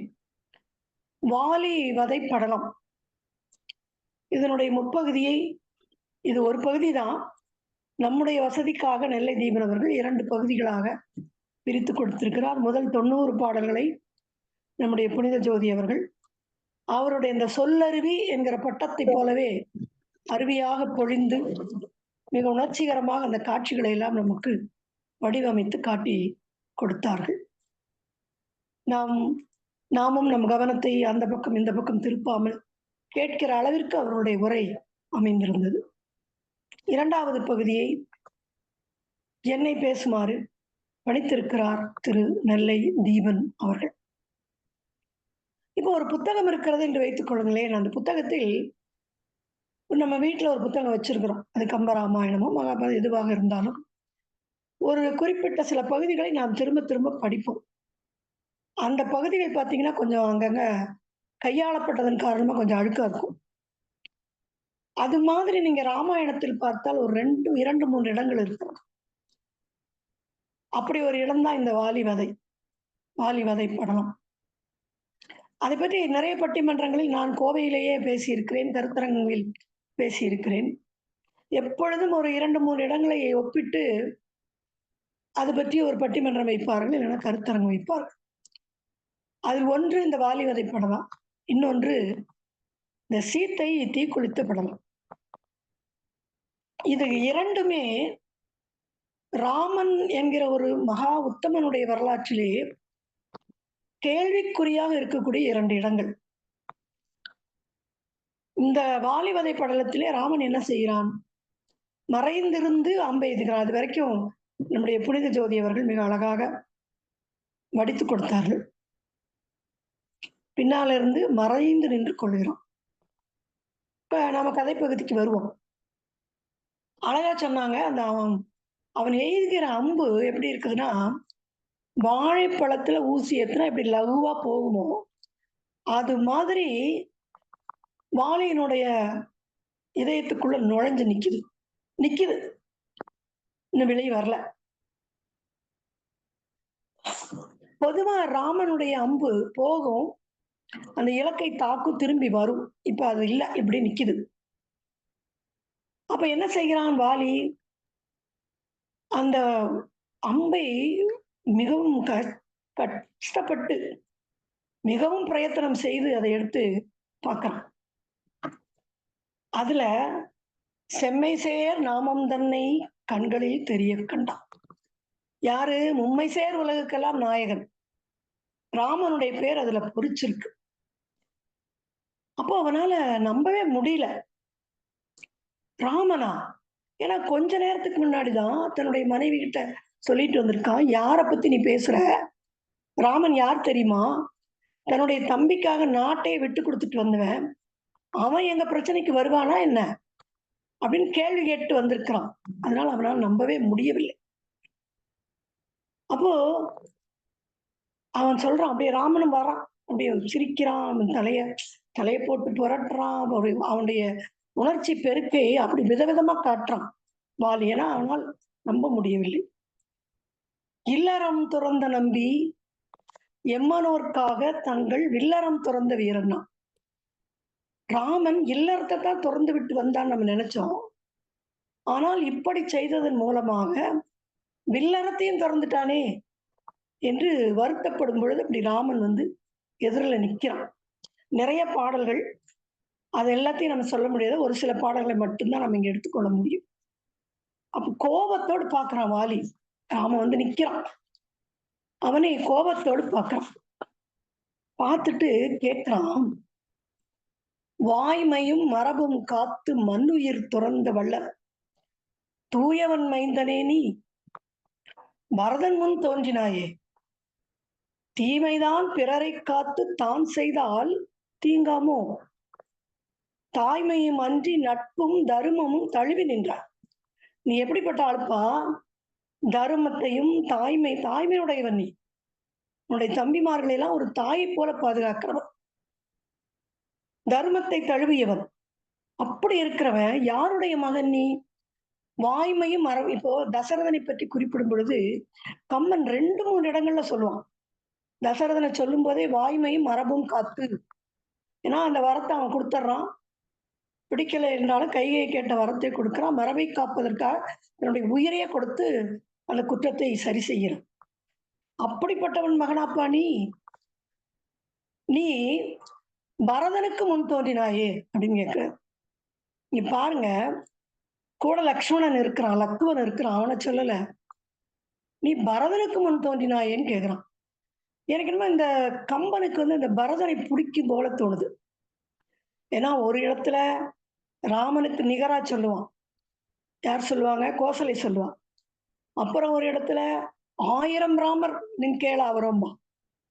அது மாதிரி பின்னால சீத்தையும் பாராட்டுவான். அப்படி எங்கெங்க முடியுமோ அங்கெல்லாம் பரதனை தூக்கி பிடிப்பான் ராமன். அந்த மாதிரி இங்க சொல்றான், பரதனுக்கு முன்னால பிறந்தவனா நீ இந்த வேலையை செய்தியே என்று கேட்கிறான். எப்பா, இந்த உலகமே உன்னுதுதான், இந்த நிலம் உண்ணுது, நீ எல்லாமே உண்ணுதுதான். அப்படி இருக்கும்போது இந்த இடத்துக்காக இங்க இந்த வேலையை செய்தியே, இது சரியா என்று கேட்கிறான். கோயில் தருமம் உங்கள் குலத்து உதித்தோர்கெல்லாம் உடைமை என்றும், அப்படி கொண்டு வரணும் அந்த பாட்டை. கோயில் தருமம் உங்கள் குலத்து உதித்தோர்க்கெல்லாம், கோயியல் அரசன் எப்படி நடத்த வேண்டும் என்கிற தன்மை. உங்கள் குலத்து உதித்தோர்க்கெல்லாம் ஓவியத்தெழுதவன்னா உருவத்தாய். இந்த டைம்ல இந்த நேரத்துல கூட ராமனுடைய அழகு பாருங்க, அவன் கண்ணை தாக்குது. ஓவியம் போல ஓவியத்துல எப்படி இருக்கும், அது போல உருவமுடையவனாக இருக்கிறாயே, இது உங்க உடைமை அல்லவா? எது? தருமம் உங்கள் உடைமை, உங்கள் குலத்து உடைமை. இங்க ஒரு கேள்வி வச்சான் பாருங்க. ஆவியை, ஜனகன் பெற்ற அன்னத்தை, அமிழ்தன் வந்த தேவியை பிரிந்த பின்னை திகைத்தனை போலும் செய்யினர். அதாவது உன்னுடைய ஆவி, உன்னுடைய உயிராக இருந்தவள் ஜனகன் பெற்றவள் ஜானகி, சீத்தை. அமிழ்தன் வந்த தேவியை நீ பிரிஞ்சுட்ட, அதனால உனக்கு புத்தி கெட்டு போச்சோ அப்படின்னு கேட்பது போல, அதனால கொஞ்சம் திகைத்து போய் விட்டாயோ, உன்னுடைய மதி மயங்கி விட்டதோ, அதனால்தான் இப்படி ஒரு காரியத்தை செய்தியா என்று கேட்கிறான். நிறைய கேள்விகள் கேட்கிறான், நிறைய பாடல்கள் இருக்குது. அந்த எல்லா பாடல்களையும் நம்ம எடுக்கணும், கருத்தை மட்டும் சொல்லிட்டு போலாம். கேட்கிறான், இன்னொரு கேள்வி கேட்டான். ஏப்பா, உனக்கும் அரக்கனுக்கு தானே பிரச்சனை. உன் மனைவியே ஏதோ அரக்கன் தூக்கிட்டு போயிட்டான், அவனுக்கு உனக்கு தானே பிரச்சனை. நீ அவனைத்தானே போய் சண்டைக்கு போகணும், அவங்ககிட்ட தானே சண்டைக்கு போகணும். அப்படி அரக்கர் இனத்தை விட்டு எதுக்குப்பா குரக்கினத்துக்கிட்ட சண்டை போடுற? என்னிடத்துல நீ என்ன தவறு கண்டாய்? உனக்கு ஒரு இரக்கம், உன்னுடைய இரக்கத்தை உலகமே போற்றுகிறது. அந்த இரக்கத்தை எங்க உதுத்துட்ட?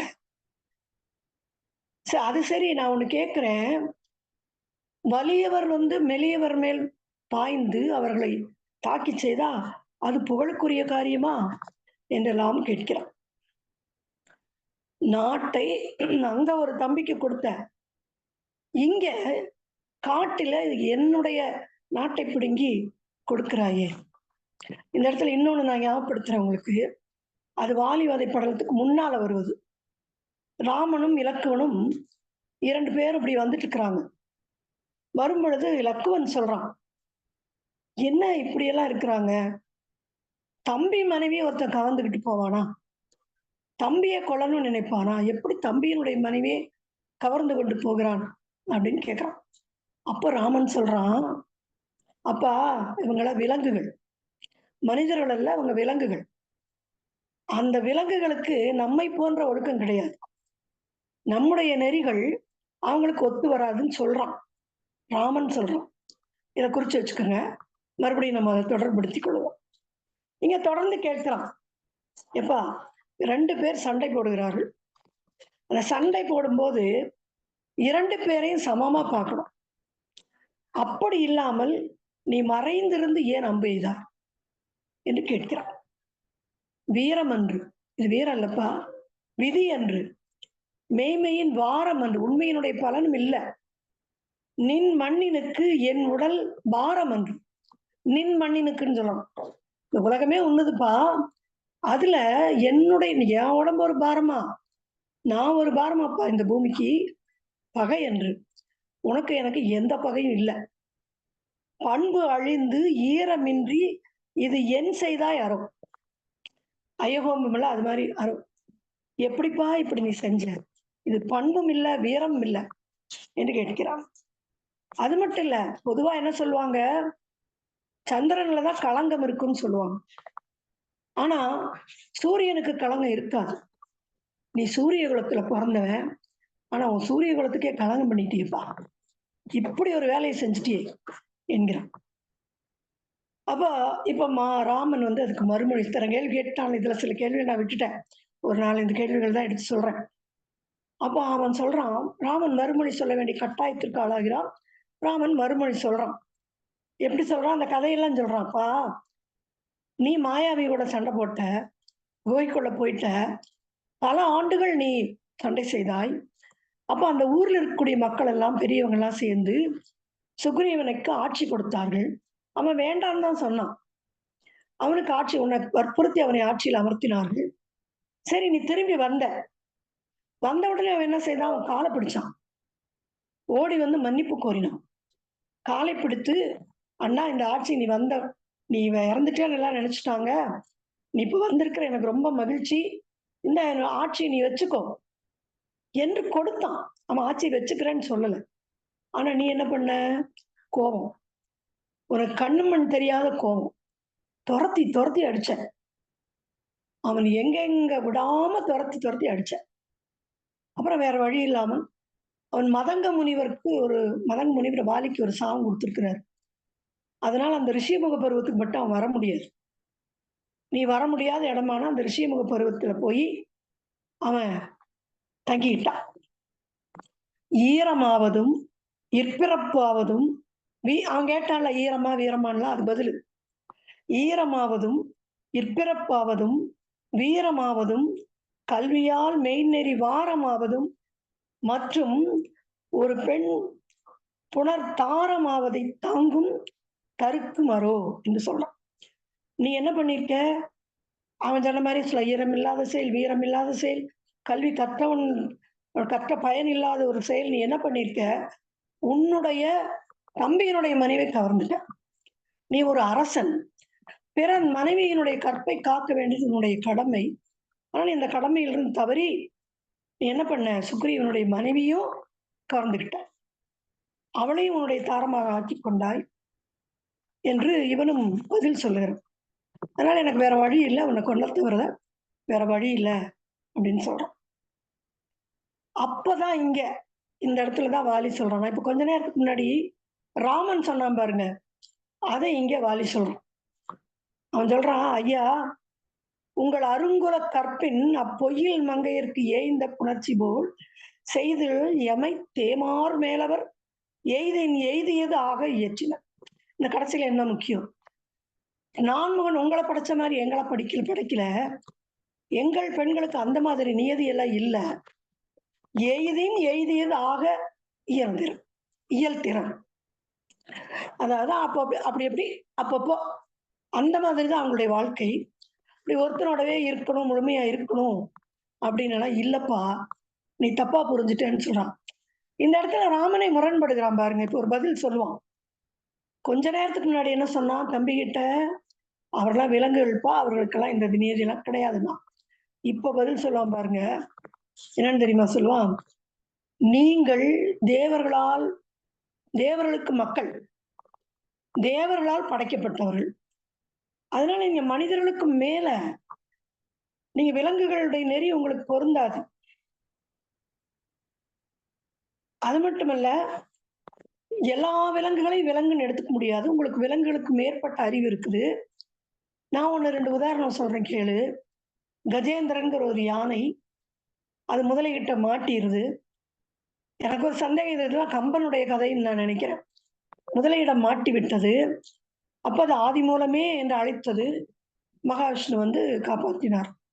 அப்ப அந்த விலங்குக்கு அந்த அறிவு இருந்துச்சு. அப்ப அது விலங்குன்னு சொல்ல முடியுமா? அவ்வளவு ஏப்பா சடாயு, நான் பெரியப்பா என்று அழைக்கிற சடாயு, அவரெல்லாம் விலங்கா? நீங்கெல்லாம் வந்து விலங்கா? இல்லையே, நீங்கள் விலங்குகளைப் போலவா வாழ்கிறீர்கள் என்று இவன் கேட்கிறான். அப்ப வாலி மறுபடியும் சொல்றான், சரி சரி, நீ சொல்வது போலவே நான் குற்றவாளியாகவே இருக்கிறேன், அப்படியே இருக்கட்டும். நீ என்ன செய்திருக்க வேண்டும்? நீ நேரில் வந்து சண்டையிட்டு இருக்க வேண்டும். நீ எதிரில் வந்து நின்று தானேப்பா சண்டை போடணும். நீ ஒரு வீரம் தானே, இல்லாமல் எதற்காக என்னை மறைந்து கொன்றாய் அப்படின்னு கேட்கிறான். இந்த இடம், வாலியை மறைந்து நின்று கொன்ற இடம் இருக்குது பாருங்க, இது வந்து ராமன் என்கிற உத்தம தலைவனுடைய வாழ்க்கையில ஒரு களங்கம் தான். அதுல வந்து எந்த மாறுபட்ட கருத்தும் எடுபடாது. இதை நான் சொல்லல, ராஜாஜி சொல்றாரு. பெரிய பெரிய அறிஞர்கள் எல்லாம் சாஸ்திராங்க சொல்ல நான் கேட்டிருக்கிறேன். இதுக்கு பதில் கிடையாது. அவன் அதை செய்திருக்க கூடாது. அதனால்தான் ராமனால பதில் சொல்ல முடியல. ராமனால இந்த இடத்துல பதில் சொல்ல முடியல. இப்ப யார் வந்து பதில் சொன்னா? லக்ஷ்மணன் வந்து பதில் சொல்றான். 2 பாயிண்ட் சொல்றான், 2 கருத்து சொல்றான், 2 கருத்துக்களை சொல்லுகிறான். முன்பு நின் தம்பி வந்து சரண் புக முறையிலோயை தென்புலத்து உயிப்பன் அப்படின்னு நான் வந்து எங்க அண்ணன் வாக்கு கொடுத்துட்டான். முன்பு நின் தம்பி, நீ வரதுக்கு முன்னாடி உன் தம்பி வந்து சரண் புகுந்து விட்டான், அடைக்கலம் கேட்டான். சரண் புகுந்த உடனே எங்க அண்ணன் என்ன பண்ணாரு? முறையிலோயை, முறைகெட்ட செயலை செய்த உன் சகோதரனை நான் தென்புலத்து உயிப்பன், மேல அனுப்புவேன் அப்படின்னு சொல்லிட்டான். இப்ப என்ன பிரச்சனை? எதிரில் வந்தால் நீ வந்து அப்பா நானும் அடைக்கலன் வந்தேன்னு வச்சுக்கோ, அது சரிப்படாதுல்ல. ஏற்கனவே ஒருவருக்கு அடைக்கலம் கொடுத்தாச்சு. இப்ப நீ வரும்போது எப்படி உனக்கு அடைக்கலம் கொடுக்க முடியும்? முடியாதப்பா என்று பதிலை சொல்லுகிறோம். இந்த இடத்துல வாலியும் இல்லை, நம்மளும் தான். சரி, ஒரு சமாதானம் சொல்லிட்டாங்க, வேற வழி இல்லை என்று இவனை சமாதானம் ஆயிக்கிறான். வாலி என்ன செய்யறான்? சரி, இந்த பதிலை ஏற்றுக்கொள்ளுவோம். அது மட்டும் இல்ல, அவனே ஒரு சமாதானம் சொல்லிக்கிறான். அவன் என்னதான் இருந்தாலும் கடவுள் அம்சம், கடவுளாக அவனை உலகம் போற்றுகிறது. அப்படிப்பட்டவன் ஒரு தவறு செய்வானா? அவன் செஞ்சா சரியாத்தான் இருக்கும் அப்படின்னு ஏற்றுக்கொள்ளுவோம் என்று ஏற்றுக்கொள்ளுகிறான். அப்புறம் சரி பரவாயில்ல விடு, எப்படியோ அப்படின்னு சொல்லிட்டு சுக்ரீவன்ட்டு பார்த்து சொல்றான், உன்னால எனக்கு மேல் உலகம் கிடைத்தது. ஏன்னா ராமன் கையால் சாதனா மேல் உலகம் தானே, நிச்சயமாக அவனுடைய கையால். ஒரு கதை இருக்கு. இப்போ அதாவது மெய்காப்பாளர்கள் 2 பேரு, ஒரு முனிவர் எங்க வைகுண்டத்துல முனிவர் வரும்போது அவரை அவமதிச்சிடுறாங்க. அப்ப அவர் வந்து சாபம் விட்டுறாரு, நீங்க போய் விஷ்ணுவை பிரிஞ்சு பூலோகத்துல போய் பிறக்கணும்னு சொல்லி சாபம் விட்டுறாரு. அப்போ அவங்க 2 பேரும் ரொம்ப வேண்டி விஷ்ணு கிட்ட கேட்கிறாங்க. அப்போ ஒரு ஆப்ஷன் கொடுக்கிறாரு, 3 பிறவியில் அரக்கர்களாக பிறந்து என் கையால் வதைப்பட்டு என்கிட்ட வரலாம், 1.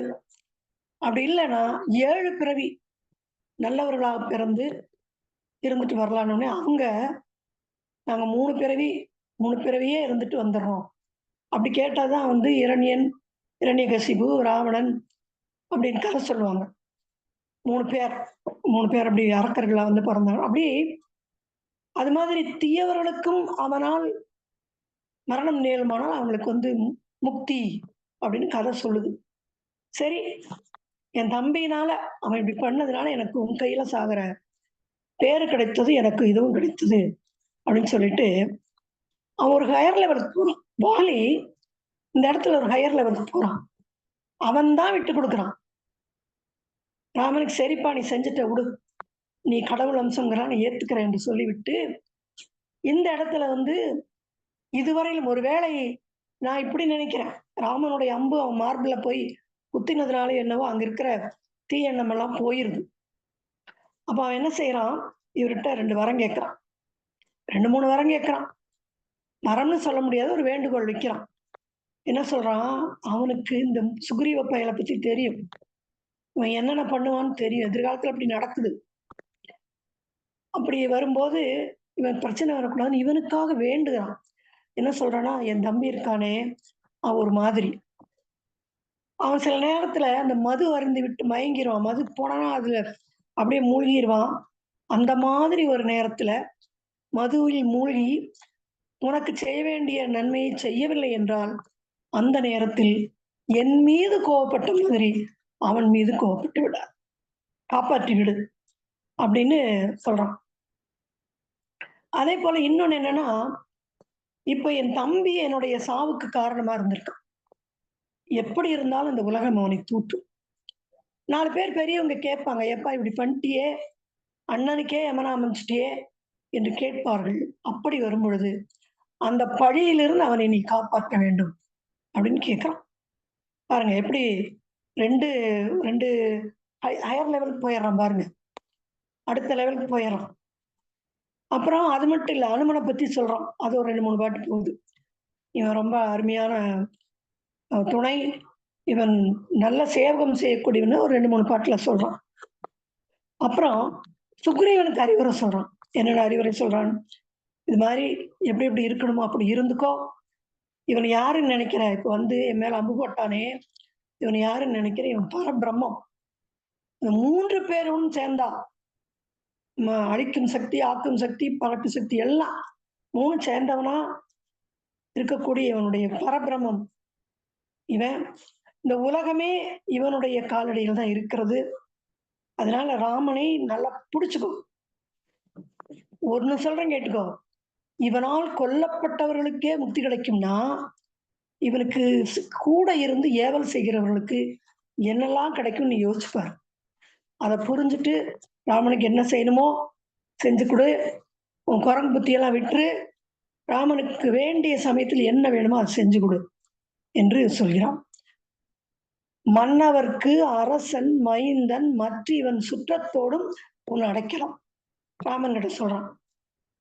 அப்பா மன்னவர்க்குனா ராமன், ராமா இவன் இப்ப அரசன் ஆயிட்டான்ல, எனக்கு அப்புறம் அவன் அரசன் தானே. அரசன், என்னுடைய சுற்றத்தார்கள், அவங்க மக்கமார்கள் எல்லாரும் சேர்ந்து இந்தா உனக்கு அடைக்கலமா கொடுக்குறேன் என்று அவன் கையிலே கொடுக்கிறான். அடுத்த கட்டமாக அங்கதன் அழைச்சிட்டு வர சொல்றான். அங்கதன் வர்றான். அங்கதன் அப்பா பார்க்கிறான். அது ஒரு 10 நிறைய பாடல்கள் போகுது. அங்கதன் பார்த்து அவனும் அழறான். எப்படிப்பட்ட தந்தை, தன்னுடைய தந்தை. அந்த இடத்துல வாலியினுடைய ஒரு முக்கியமான வாழ்க்கையினுடைய நிகழ்ந்த ஒரு நிகழ்வை சொல்றான். ராவணனே வாலியை கண்ட பயப்படுவான். ஏனென்றால் இந்த ராவணனையே வாலி தன்னுடைய வாளில் கட்டி ஓங்கி ஓங்கி அடிச்சு விளையாடுவானாம். ராவணன் வலிதாங்காம கதறுவானாம். இந்த உலகத்துல 3 உலகங்களிலும் ராவணன் யாருக்காவது பயப்படுறான்னா வாலிக்குதான். அவன் ஏதாவது ஒரு இடத்துக்கு போறதுனா கூட அது ஒரு சும்மா ஜோக்கு மாதிரி சொல்லுவாங்க.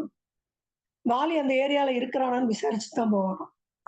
அப்படி படுத்திருக்கிறான் ராவணனை. ராவணனை பற்றி வீரத்தை கம்பன் அழகா சொல்லுவான். அப்படிப்பட்டவனையே இவன் இப்படி பண்ணவன், அப்படிப்பட்ட தந்தை இப்படி கிடக்கிறாரே, கீழே கிடக்கிறாரே, இப்படி போய் உயிரை விட்டாரேன்னு சொல்லி அவனும் வருந்தி அழும்போது இவன் தேற்றுகிறான். அவனையும் தேற்றுகிறான். பரவாயில்ல, இது ராமனுடைய கையால் சாவது எனக்கு மகிழ்ச்சி தான். இப்போ மாரீச்சனை ராவணன் சொல்லுவான். இப்ப நினைவுக்கு வரதுனால சொல்றேன். நீதான் போய் மானா போய் சீத்தையை மயக்கி ராமனை இந்த பக்கம் கூட்டிட்டு வரணும். அந்த நேரத்துல நான் போய் சீத்தையை கவர்ந்து விடுவேன் என்று சொல்றான். இப்போ மாரீச்சன் சொல்றான், இல்லப்பா இந்த வேலையெல்லாம் வேண்டாம், விட்டுரு. ஏன் தெரியுமா, ராமன் சாமானியமானவன் இல்ல, அவன் கடவுள் அவதாரம், வேண்டாம் விட்டுரு அப்படின்னு சொல்றான். அப்ப ராவணன் கேட்கிறான், நீ போறியா இல்ல உனக்கு சாகடிக்கட்டுமா? அப்ப மாரீச்சன் நினைச்சுக்கிறான், இவன் கையால சாகிறத விட அவன் கையால போய் செத்தா நமக்கு மோட்சமாவது கிடைக்குமே.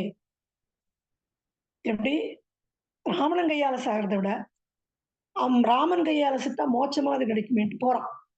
அப்படி ராமன் மூலமாக தெய்வ அவதாரங்கள் யார் மூலமாக ஒரு சாவு ஏற்பட்டாலும் மரணம் ஏற்பட்டாலும் யாரை கொல்கிறார்களோ அவர்களுக்கு முக்தி கிடைக்கும்னு சொல்லுவாங்க. அந்த மாதிரி எனக்கும் முக்தி கிடைக்கும், நீ கவலைப்படாத என்று தேற்றுகிறான். தேற்றுறது மட்டும் இல்ல, அவனையும் பிடிச்சு ராமன் கிட்ட கொடுக்குறான். இந்தப்பா இவனையும் வச்சுக்க என் மகன், இவனும் நடக்கலாம் என்று அவனையும் கொடுக்கிறான். அப்பதான் வாலி வீடு பேர் அடைகிறான். ஏற்கனவே அம்பை கையில வச்சுட்டான்ல. ராமனுடைய அம்பு என்னன்னா, எங்க அனுப்புனாலும் அது போய் வேலையை முடிச்சுட்டு தூய்மைப்படுத்தி கொண்டு ராமகிட்டே வந்துடும். இந்த மரம்னு சொல்லி சுக்ரீவனுக்கு செஞ்சு காட்டுவாரு. 7 மரங்களுக்குள்ள அம்பு போகும், போயிட்டு திரும்ப ராமன் கிட்ட சேர்ந்தோம். அது போல அந்த சரம் ராமனிடத்துல சேர்ந்து விடுகிறது. இந்த கட்டத்தில் என்ன நிகழ்கிறது என்றால், தாரை வருகிறாள், அவனுடைய மனைவி. ரொம்ப அவளும் அறிவாளிதான். ராமாயணத்துல வரக்கூடிய அறிவாளி பெண்கள்ல அவளும் ஒருத்தி. சொல்றா, முதலே சொல்றா, வேண்டாம் போகாத, 2 மனிதர்கள் வந்திருக்கிறார்கள், அவர்கள் மனிதர்களை மாதிரி தெரியல. புனித ஜோதியோட சொன்னாங்க.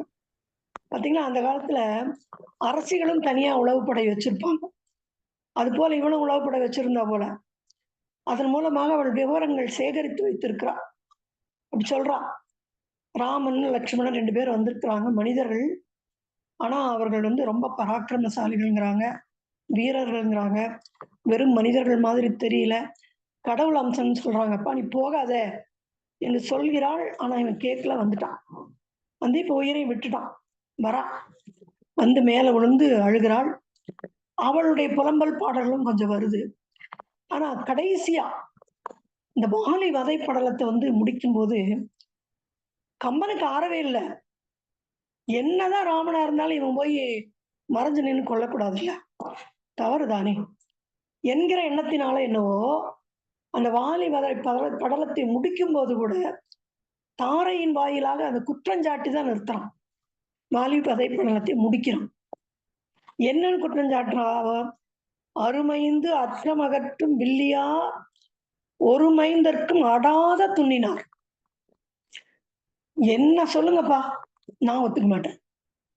அடாத துண்ணினார், செய்யக்கூடாத செயலை ராமன் செய்து விட்டான் என்றுதான் அவ குற்றஞ்சாட்டு அந்த இடத்துல. அந்த பாடலுடன் தான் வாலி வதை படலம் முடிகிறது. எனவே இந்த வாலியை மறைந்து நின்று கொன்றது என்பது வேற ஏதாவது வழி பண்ணியிருக்கலாம். இது ராமனுடைய வரலாற்றுல ஒரு கரும்புள்ளி என்றுதான் எல்லாரும் சொல்லுகிறார்கள். அதை சுக்ரீவன் வாலியும் கூட ஒரு மாதிரி சமாதானப்படுத்திட்டு ஏற்றுக்கொள்கிறான். நடந்து போச்சு, இனி ஒண்ணும் பண்ண முடியாது, அவனையும் ராமனையும் கீழ்மைப்படுத்திவிடக் கூடாது என்கிற அளவிலே அவனை ஒரு உயர்ந்த பாத்திரமா இவன் உயர்த்திடுறான் வாலி. அப்ப இவன் ஹை ஸ்டாண்டர்டுக்கு போயிடறான். சில அறிஞர்கள் சொல்றாங்க, இந்த வாலி வதை பாடலுமே இந்த கதைக்கு தேவையில்லை, இதை டெலீட் பண்ணிட்டு கூட இந்த கதை போயிருக்கலாம். சுக்ரீவனை போய் சந்திக்கிறான், அதுக்கப்புறம் அப்படியே போகுது கதை அப்படின்னு கூட போயிருக்கலாம். வாலி வதை பாடலுமே ரொம்ப அவசியம் இல்லைன்னு கூட சில பேர் சொல்லுகிறாங்க. ஆனா எது எப்படியோ இந்த வாலி வதை படலம் இன்றைக்கு வரைக்கும் பட்டிமன்றங்களுக்கும் சுழலும் சொல்லரங்களுக்கும் கருத்தரங்களுக்கு தீனி போடும். இன்றைக்கும் பல அறிஞர்கள் இது குறித்து நிறைய பேசுகிறார்கள். ராமன் அதே மாதிரி இன்னொரு இடம் நான் முதலே சொன்னேன், சீத்தை தீக்குளிக்கிற இடம். அந்த இடத்துலயும் பாத்தீங்கன்னா இங்கேயாவது ராமன் பம்மிடுறான், பதில் சொல்ல வேண்டிய இடத்துல ஒதுங்கிடுறான், லக்ஷ்மணன் பதில் சொல்றான். ஆனா அங்க என்ன பண்ணுவான் தெரியுமா, சீத்தை ரொம்ப கடுமையான வார்த்தைகள்ல பேசுவான். நீ போய் அங்க என்ன தின்னுட்டு தூங்குனியான்னு சொல்லுவோம்ல, அந்த மாதிரி கேட்பான். இன்னொருத்தனுடைய இடத்துல போய் நீ சுகமா இருந்தியா, நல்ல நேரத்துக்கு வகை வகையான உணவு சாப்பிட்டுட்டு நல்ல வளமா இருந்தியா, இப்படிலாம் கேட்பான் ராமன். அது உண்மையா படிக்கிறவங்களுக்கும் வரும், அப்படி கேட்பான். அந்த மாதிரி 2-3 இடங்களில ராமன் அந்த தடம் பிறழ்கிறான். இதை நான் எப்படி எடுத்துக்கிறேன்னா, மனிதன் என்று வந்தால் தவறுகள் இருக்கும். தவறு இல்லாம இருந்தா அவன் தேவன், மனிதன் இல்ல. ராமனே ஆனாலும் மனித பிறவி எடுத்து வந்தா தவறுகள் செய்ய வேண்டும், செய்ய நேரிடும் என்பதைத்தான் இந்த வாலி வதைப்படலம் நமக்கு காட்டுகிறது என்று நான் கருதுகிறேன். மிக அருமையான பாடல்கள். அவன் கேட்கிற ஒவ்வொரு கேள்வியும் பார்த்தீங்கன்னா நச்சுன்னு நெத்தியடின்னுலாம் சொல்லுவாங்க, அந்த மாதிரி சரியாகத்தான் கேட்பான். அதற்கு இவனே ஏதோ ஒரு விளக்கம் சொல்லிடுறான். அதுக்கப்புறம் எல்லாம் சமரசமா போயிருது. எல்லாரையும் அடைக்கலமா கையில கொடுத்துட்டு வாலி முக்தி அடைகிறான். அதற்கு பிறகு கதை தொடர்கிறது. இந்த ராமன் என்ற பாத்திரத்தினுடைய முரண்பாடை நான் சொன்னேன். கொஞ்ச நேரத்துக்கு முன்னாடிதான் தம்பி கிட்ட சொல்றான், டே அவன் விலங்குக்குப்பா, அவங்களுக்கு எல்லாம் அந்த நெறி இல்லை. ஆனா இங்க வந்து என்ன சொல்றான், நீ விலங்கு கிடையாது, விலங்கை விட மேலானவன், நீ இதை செய்யக்கூடாது. ஒருவேளை வாலியை பார்த்த உடனே அப்படி இப்படி தோணிக்கிடுச்சோ என்னமோ, ஓ நம்ம நினைச்ச மாதிரி இல்லை, இவன் விலங்குக்கு மேலானவன் அவை என்று தோன்றி விட்டதோ என்னவோ. எப்படி இருப்பினும் இந்த இடத்துல இந்த வாலியின் வதைப்படத்துல வாலி என்கிற கதாபாத்திரம் மிக அருமையாக போர்ட்ரே பண்றதுன்னு சொல்லுவாங்க ஆங்கிலத்துல, மிக அருமையாக வடிக்கப்பட்டு இருக்கிறது.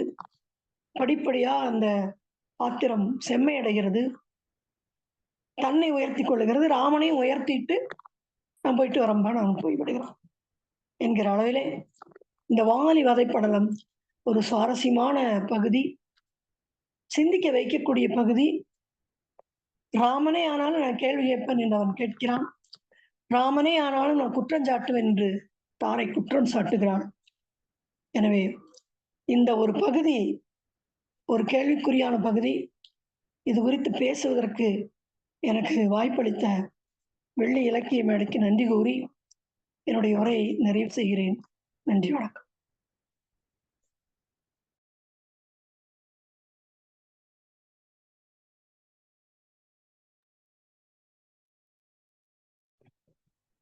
கமலாம்மா, கீதாம்மா இணைப்புல இருக்கீங்களா? கமலாம்மா உங்க மைக் அன்மியூட் பண்ணிக்கணுமா?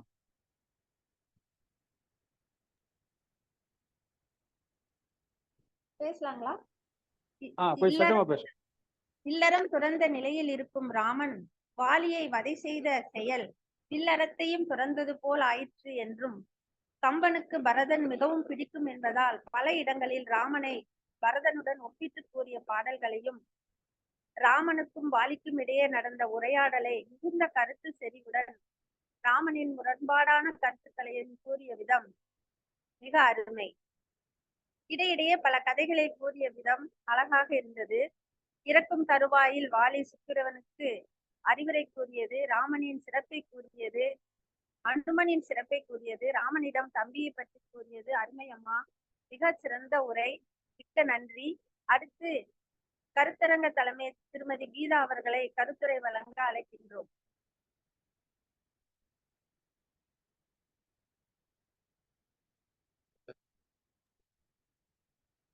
கீதாம்மா இணைப்புல இருக்கீங்களா?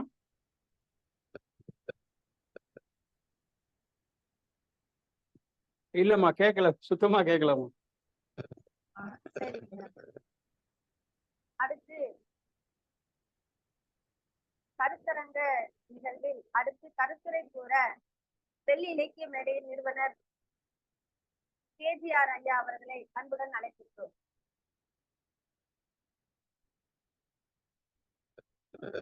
ஏமா பொன்வேலுமையில இருக்காரு, தீபன் இருக்காரு, இவெல்லாம் பேச சொல்லுங்க. நீங்க சொல்லுங்க ஐயா, நீங்க சொல்லுங்க. இல்ல பேசுங்க பேசுங்க, பொன்வேலுமை நீங்க பேசுங்க, தீபன் பேசுங்க. நான்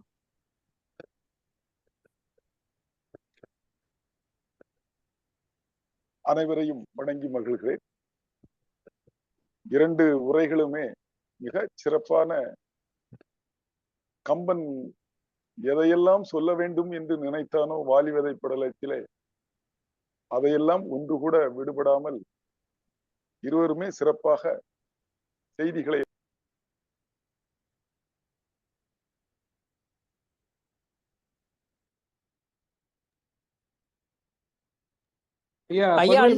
மைக் மியூட் ஆயிடுச்சு, அன்மியூட் பண்ணிட்டு மைக் எடுங்க. 2 பேரும் ஒரு அருமையான சிறப்பான உரையை தந்திருக்கிறார்கள்.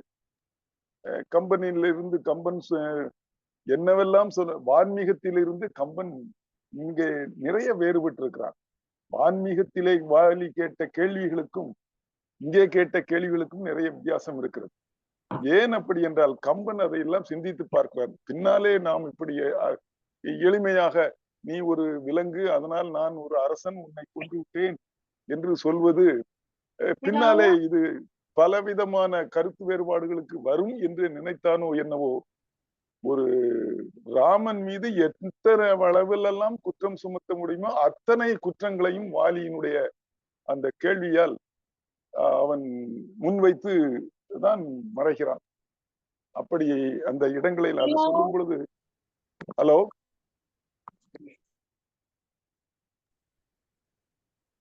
ஒரு இடத்தை அருமையாக கூறினார்கள் ஜெயசக்தி அம்மா.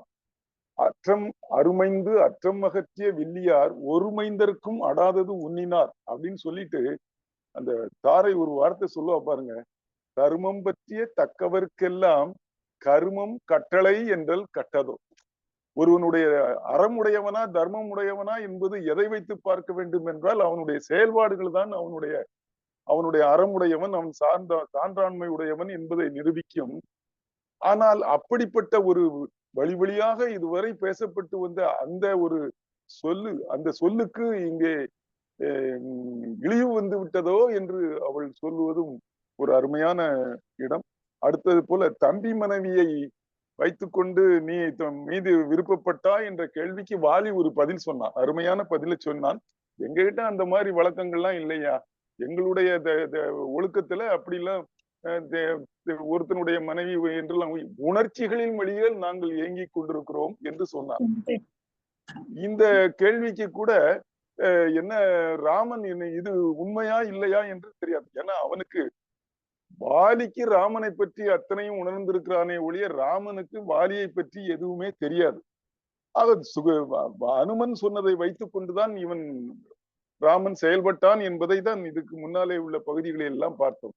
அப்பொழுது இந்த இடத்திலே இது உண்மையா என்று அனுமனை கேட்டிருக்கலாம், வாலி அடுத்தது சுக்ரீவனையே கேட்டிருக்கலாம், உங்ககிட்ட அப்படிலாம் கிடையாதா அப்படின்னு. ஆனால் அவன் கேட்காமல் தான் அம்மா சொன்னதை போல இங்கு அவன் முதலிலே விலங்கு இல்லை என்று சொன்னான். இப்பொழுது நீ விலங்கு விட உயர்ந்தவன், தேவனுக்கு சமமானவன் என்று சொல்லுவது எல்லாம் ராமன் இந்த இடத்திலே தன்னை முழுமையாக ஒரு மனிதனாக காட்டிக்கொண்ட இடம் என்றால் இது மிகச்சிறந்த இடம்தான்.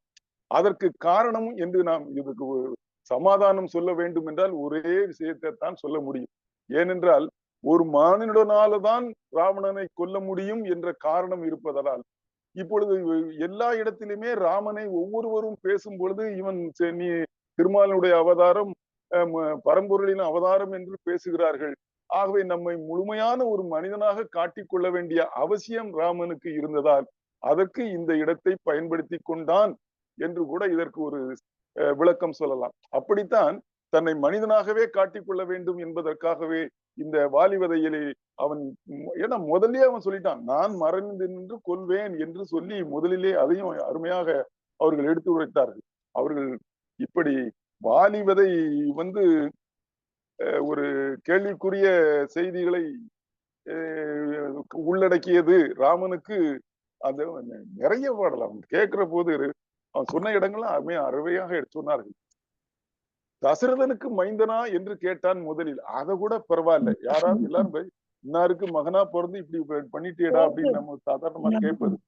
ஆனால் அடுத்த கேள்வி கேட்டான் பாரு, என்ன இன்னாருக்கு தம்பியா என்று கேட்பார்கள், இவனுக்கு அண்ணனா நீ பிறந்தியேன்னு கேட்டான் பாருங்க. அதுதான் வாலியினுடைய கேள்வியின் உச்சம். கடைசியா அவ்வளத்தையும் விட்டுட்டு எல்லாதான் போகட்டுமே, அதெல்லாம் போகட்டும், நீ சொல்லி மற்றதெல்லாம் விட்டுருவோம், ஒளிந்திருந்து ஒரு வெவ்விய புளிங்கன் என்ன என் மர்மத்து எய்தது என்னை, அதுக்கு பதில் சொல்லு அப்படின்னு கேட்கும் போதுதான் ராமன் அந்த தன்னுடைய பேச்சையற்று அப்படி நிற்கிறான். லெக்குவன் பதில் சொன்னதாக பதில் சொன்னான்.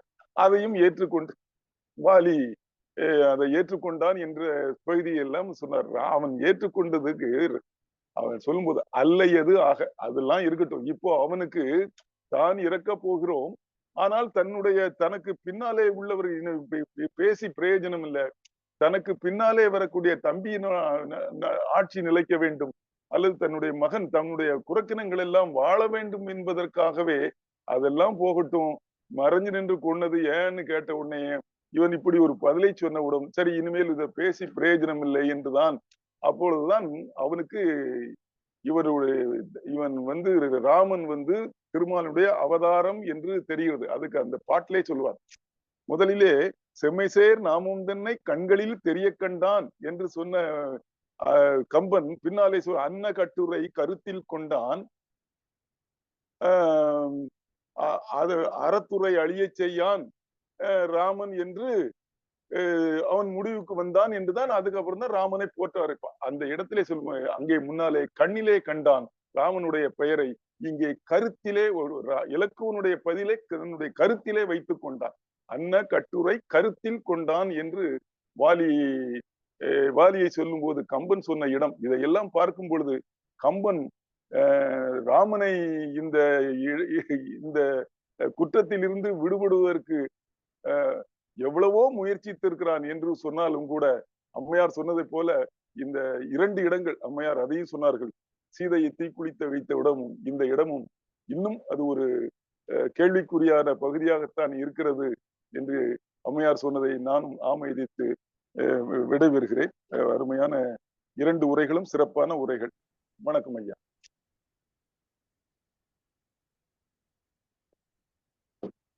அடுத்து கருத்து கூற நெல்லை தீபன் அவர்களை அன்புடன் அழைக்கின்றோம். வணக்கம். ஒரு நிமிடம் ஐயா. சந்தான கிருஷ்ணன் ஐயா, உங்கள் தொடர்பு என்ன சொல்ல முடியுமா? சந்தான கிருஷ்ணன் ஐயா, ஐயா வணக்கம். உங்க மைக்கை அன்மியூட் பண்ணிட்டு உங்க தொடர்பு என்ன கொடுக்க முடியுமா? சொல்றேங்க. நான் முதல்ல இருந்து கேட்கல, இறுதி பகுதியில தான் வந்து சேர்ந்தேன். பரவாயில்ல உங்க நம்பர் சொல்லுங்க. 944 33 13452. நன்றியா, நன்றி. உங்களுக்கு அழைப்புதல் நேரடியாவே வரும். சரி, நல்லது. நான் வேற ஒருத்தருக்கு அனுப்புனதை பார்த்தனால்தான் சரியா மறந்துட்டு திடீர்னு தான் வந்தேன். பரவாயில்ல, நல்லா நிகழ்ச்சி நல்லா நடத்துறீங்க. நன்றி. பரவாயில்ல. நண்பர்களே அனைவருக்கும் வணக்கம். மிக அருமையான ஒரு நிகழ்ச்சி இன்று நடந்தேறி இருக்கிறது. அம்மா புனித ஜோதி மற்றும் ஜெயசக்தி அம்மா, நாவலாசிரியர் ஜெயசக்தி அம்மா இருவரும் மிக சிறப்பாக உரையாடி இருக்கிறார்கள். இந்த அரங்கத்திலே ஐயா கேஜிஆர் அவர்கள் இங்கே வருகை தந்திருக்கிறார்கள். அவர்களுக்கு என்னுடைய வணக்கத்தை தெரிவித்துக் கொள்கிறேன். நிறைய புதிய முகங்களை இன்று பார்க்க முடிகிறது. அது கண்ணதாசன் அல்லது கம்பன். ஒரு ஈர்ப்பு சக்தி உண்டு. அந்த தலைப்பிலே பேச ஆரம்பித்தால் நிறைய நண்பர்கள் வருவார்கள் என்று எனக்கு தெரியும்.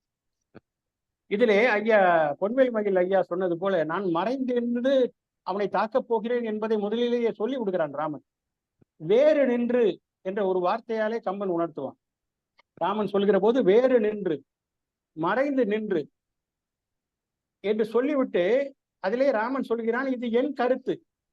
இப்பொழுது உள்ள அரசியல் தலைவர்கள் போல அல்ல. ஒரு செயலை செய்துவிட்டு அதனால் தீமை ஏற்பட்டால் பிறர் மேல் பழியை போடுவதும், நன்மை இருந்தால் நான் தான் செய்தேன் என்று சொல்வதும் இல்லாமல், ஒரு தலைவன் என்ற முறையிலே அவன் ஒரு முடிவாக சொல்கிறான், நான் இப்படித்தான் செய்ய போகிறேன் என்று சொல்லி விடுகிறான் முதலிலேயே. அம்மா அவர்கள், ஜெயசக்தி அம்மா அவர்கள் சொல்கிற போது சொன்னார்கள், விடை காண முடியாத விசித்திரம் என்று சில செய்திகளை இங்கே சொல்வார்கள் கம்பராமாயணத்தில். அகலிகை பற்றி சொல்கிற போது, தக்கது அன்று என்ன ஓரால் தாழ்ந்தனல் என்று சொல்வான் கம்பன். அவள் வேண்டுமென்று கெட்டு போய்விட்டாளா அல்லது இல்லையா என்பதை பற்றி சர்ச்சைகள் தொடர்ந்து வந்து கொண்டிருக்கின்றன. அதை போல இங்கே வாலி வதை படலம், பிறகு கடைசியில சீதை தீ குளிக்கிற படலம், இதெல்லாம் ஒரு விவாதங்கள் நடைபெறட்டும் என்றுதான் கம்பன் இப்படியெல்லாம் அமைத்திருக்கிறானோ என்று என்ன தோன்றுகிறது. அம்மா புனித ஜோதி அவர்கள் சொன்னார்கள், வாழைப்பழத்தில் ஊசி இறங்குவது போல ராமனினுடைய பானம் இறங்கியது. அந்த பாடலினுடைய 2வது பகுதியை சொல்லுகிறான், எப்படிப்பட்ட மார்பு வாலிக்கு என்று சொன்னால், இந்த பூமியினுடைய அடர்த்தியை போல இருக்கக்கூடிய நெஞ்சாம். பொதுவாக விஞ்ஞானத்தில் கூட சொல்வார்கள், பூமியினுடைய அந்த திண்மைதான் அதிகம், டென்சிட்டி. நீங்கள் மற்ற கிரகங்களோடு ஒப்பிடுகிற போது மற்ற எல்லா கிரகங்களையும் விட இந்த பூமியினுடைய திண்மை அதிகம். அப்படிப்பட்ட மார்பில் வாழைப்பழம் உள்ளே ஊசி நுழைந்தது போல அவனுடைய அம்பு சென்றது என்று கூறுவது நன்றாக இருந்தது. வாலியை தாரை தடுக்கிறார். ஆயிடை தாரை என்று அமிழ்தன் தோன்றிய வேயிடை தோழினல் இடை விளக்கினாள் என்று கம்பன் சொல்கிறார். சொல்லுகிற போது ஷேக்ஸ்பியர் உடைய ஜூலியஸ் சீசர் கதையிலே சீசர் அரண்மனைக்கு செல்லக்கூடாது என்று அவருடைய மனைவி கால்பர்னியா என்பவள் மண்டியிட்டு கெஞ்சுகிறார், நீங்கள் போகக்கூடாது, ஏதோ ஒரு ஆபத்து வருகிறது என்பதை பெண்கள் தங்களுடைய உணர்வால் அறிவார்கள். பொதுவாக இந்த உலகத்தில் நடக்கிற நாம் செய்யக்கூடிய செயல்கள் எல்லாமே ஒன்று அறிவினால் இருக்கும் அல்லது உணர்வினால் இருக்கும். ஆண்களுக்கு உணர்வை விட அறிவினால் அதிகமாக சிந்திப்பார்கள். ஆனால் பெண்கள் இரண்டும் உண்டு இருவருக்கும். அறிவை விட உணர்வினால் அவர்கள் முடிவெடுப்பார்கள். அது பெரும்பாலும் சரியானதாக இருக்கும். அதை போலதான் தாரை தடுக்கிறார். அங்கே கால்பர்னியாவும் அதை போல சீசரை தடுக்கிறாள். அந்தோனி என்பவரை அழைத்து நீ போய் அவருக்கு உடல்நலம் சரியில்லை, வரமாட்டார் என்று சொல்லிவிடு என்று கூட சொல்லி அனுப்புகிறார். அப்படியும் மீறி அவன் அரண்மனைக்கு செல்கிற போது சீசர் கொல்லப்படுகிறான் என்பதை நான் இதோடு ஒப்பிட்டு பார்க்கிறேன். அதே போல ஒரு உவமை, அந்த உவமை கம்பன் சொல்கிற உவமை தகுந்த உவமை தானா, இந்த இடத்தில் சரியாக இருக்குமா என்று எனக்கு சிந்திக்க தோன்றுகிறது. வாலி அந்த குன்றுகளின் நடுவே எழுந்து வருகிறான் போர் புரிவதற்காக. அவனை சொல்கிற போது வன் தூணிடை தோன்றிய மான் நரசிங்கம் என்ன என்று சொல்கிறார். பொதுவாக திருமால் அவதாரத்திலே 10 அவதாரங்களில் ஒன்று ராம அவதாரம், ஒன்று நரசிங்க அவதாரம். ஆனால் இங்கே நரசிங்கம் என்று வாலியை சொல்லுவது அவன் என்ன ராவனை கொல்லவா போகிறான்? எதற்காக நரசிங்க போல இருந்தான் என்ற உவமையை கம்பன் பயன்படுத்தினார் என்று சிந்திக்க தோன்றுகிறது. அதே போல அம்பு வந்து பாய்ந்து விட்டது. வாலி பலவாறாக சிந்திக்கிறான். வில்லினால் துறப்பரிது இவ்வெஞ்சரம் என வியக்கும் சொல்லினால் நெடு முனிவரோ தூண்டினார் என்னும் முனிவருடைய சுடு சொல் தான் இப்படி வந்து தாக்கி விட்டதோ என்று கூட சிந்திக்கிறான். நீங்கள் குரலோடு இதை ஒப்பிட்டு பார்க்கலாம். வில்லேர் உழவர் பகை கொடினும் கொள்ளற்க சொல்லேர் உழவர் பகை என்று சொல்லக்கூடிய அந்த குரலோடு இதை ஒப்பிட்டு பார்க்கலாம். வாலி கேட்கிற கேள்விகள் எல்லாம் மிக அருமையாக இருக்கு. ஒரு இடத்துல கேட்பான், உங்க அப்பம் புத்தி தானடா உங்ககிட்ட இருக்குன்னு கேட்பான். தயரதன் அந்த காட்டில என்ன செய்தார்? யானை என்று கருதி ஒரு அம்பு எய்தி ஒருவனை கொன்று விட்டார். ஒரு கண் தெரியாத ஒரு முனிவரும் அவருடைய மனைவியும் ஒரு குடிசையில் இருக்கிறார்கள். அவரை காப்பாற்றக்கூடிய ஒரே மகன், அவனை கொன்று விட்டார். அதே போலதான் இங்கே கேட்கிறான், சம்பந்தமே இல்லாமல் நீ கொள்வதானால் ராவணனை அல்லவா கொள்ள வேண்டும், என்மேல் எதற்காக அம்பு எய்தினா என்று அதோடு ஒப்பிட்டு சொல்கிறான். மிக சிறப்பாக இருவரும் பேசினார்கள். அதே போல நீ ராவணனை கொள்வதற்கு பதிலாக என்மேல் அம்பு எய்தாயே என்று சொல்கிற போது எனக்கு ஒரு பழமொழி நினைவுக்கு வந்தது. புருஷன் அடிச்சிட்டான், கொழுந்த மேல கோவப்படுற மாதிரி. அகமுடையான் அடிக்க கொழுந்தனை கடிந்தாளாம். புருஷன் மேல எல்லாம் கோவப்படணும், கொழுந்த மேல கோவப்பட்டு என்ன பண்றது? அதே போல இன்னொரு சொல்லாட்சி எனக்கு மிகவும் பிடித்திருந்தது. ராவனை பார்த்து வாலி சொல்லுகிறான், உனக்கு யாருடா உண்மை செட்டே வேண்டாமடா, நீ தனியா வந்து தானடா ஜெயிப்ப, எல்லாமே கூட்டு ஒருவரையும் வேண்டா கொற்றவ என்று அழைக்கிறான். சிங்கம் சிங்கிளா தான் வரும், பண்ணிங்க தான் கூட்டமா வரும் அப்படிங்கிற மாதிரி நீ ஏண்டா கூட்டு ஒருவரையும் வேண்டா கொற்றவ என்று சொல்லக்கூடிய அந்த வார்த்தை புறநானூரிலே நாம் காணலாம். துணை வேண்டா செருவென்றி என்ற வார்த்தை புறநானூரிலே இருக்கிறது. ஆனால் உண்மை என்ன நடந்தது என்று சொன்னால், வானரப்படையின் துணையோடு தான் ராவணனை வென்றான் ராமன். என்னதான் வாலி கூட்டு ஒருவரையும் வேண்டா கொற்றவ என்று சொன்னாலும் கூட வானரப்படையினுடைய துணையோடு தான் ராவணனை வெல்ல முடிந்தது. அதே போல ஒரு வாலி சுக்ரீவன் மேலே சந்தேகப்பட்டதற்கு ஒரு நியாயம் இருக்கிறது. இது எல்லா நாட்டிலும் நடக்கக்கூடிய ஒன்றுதான்.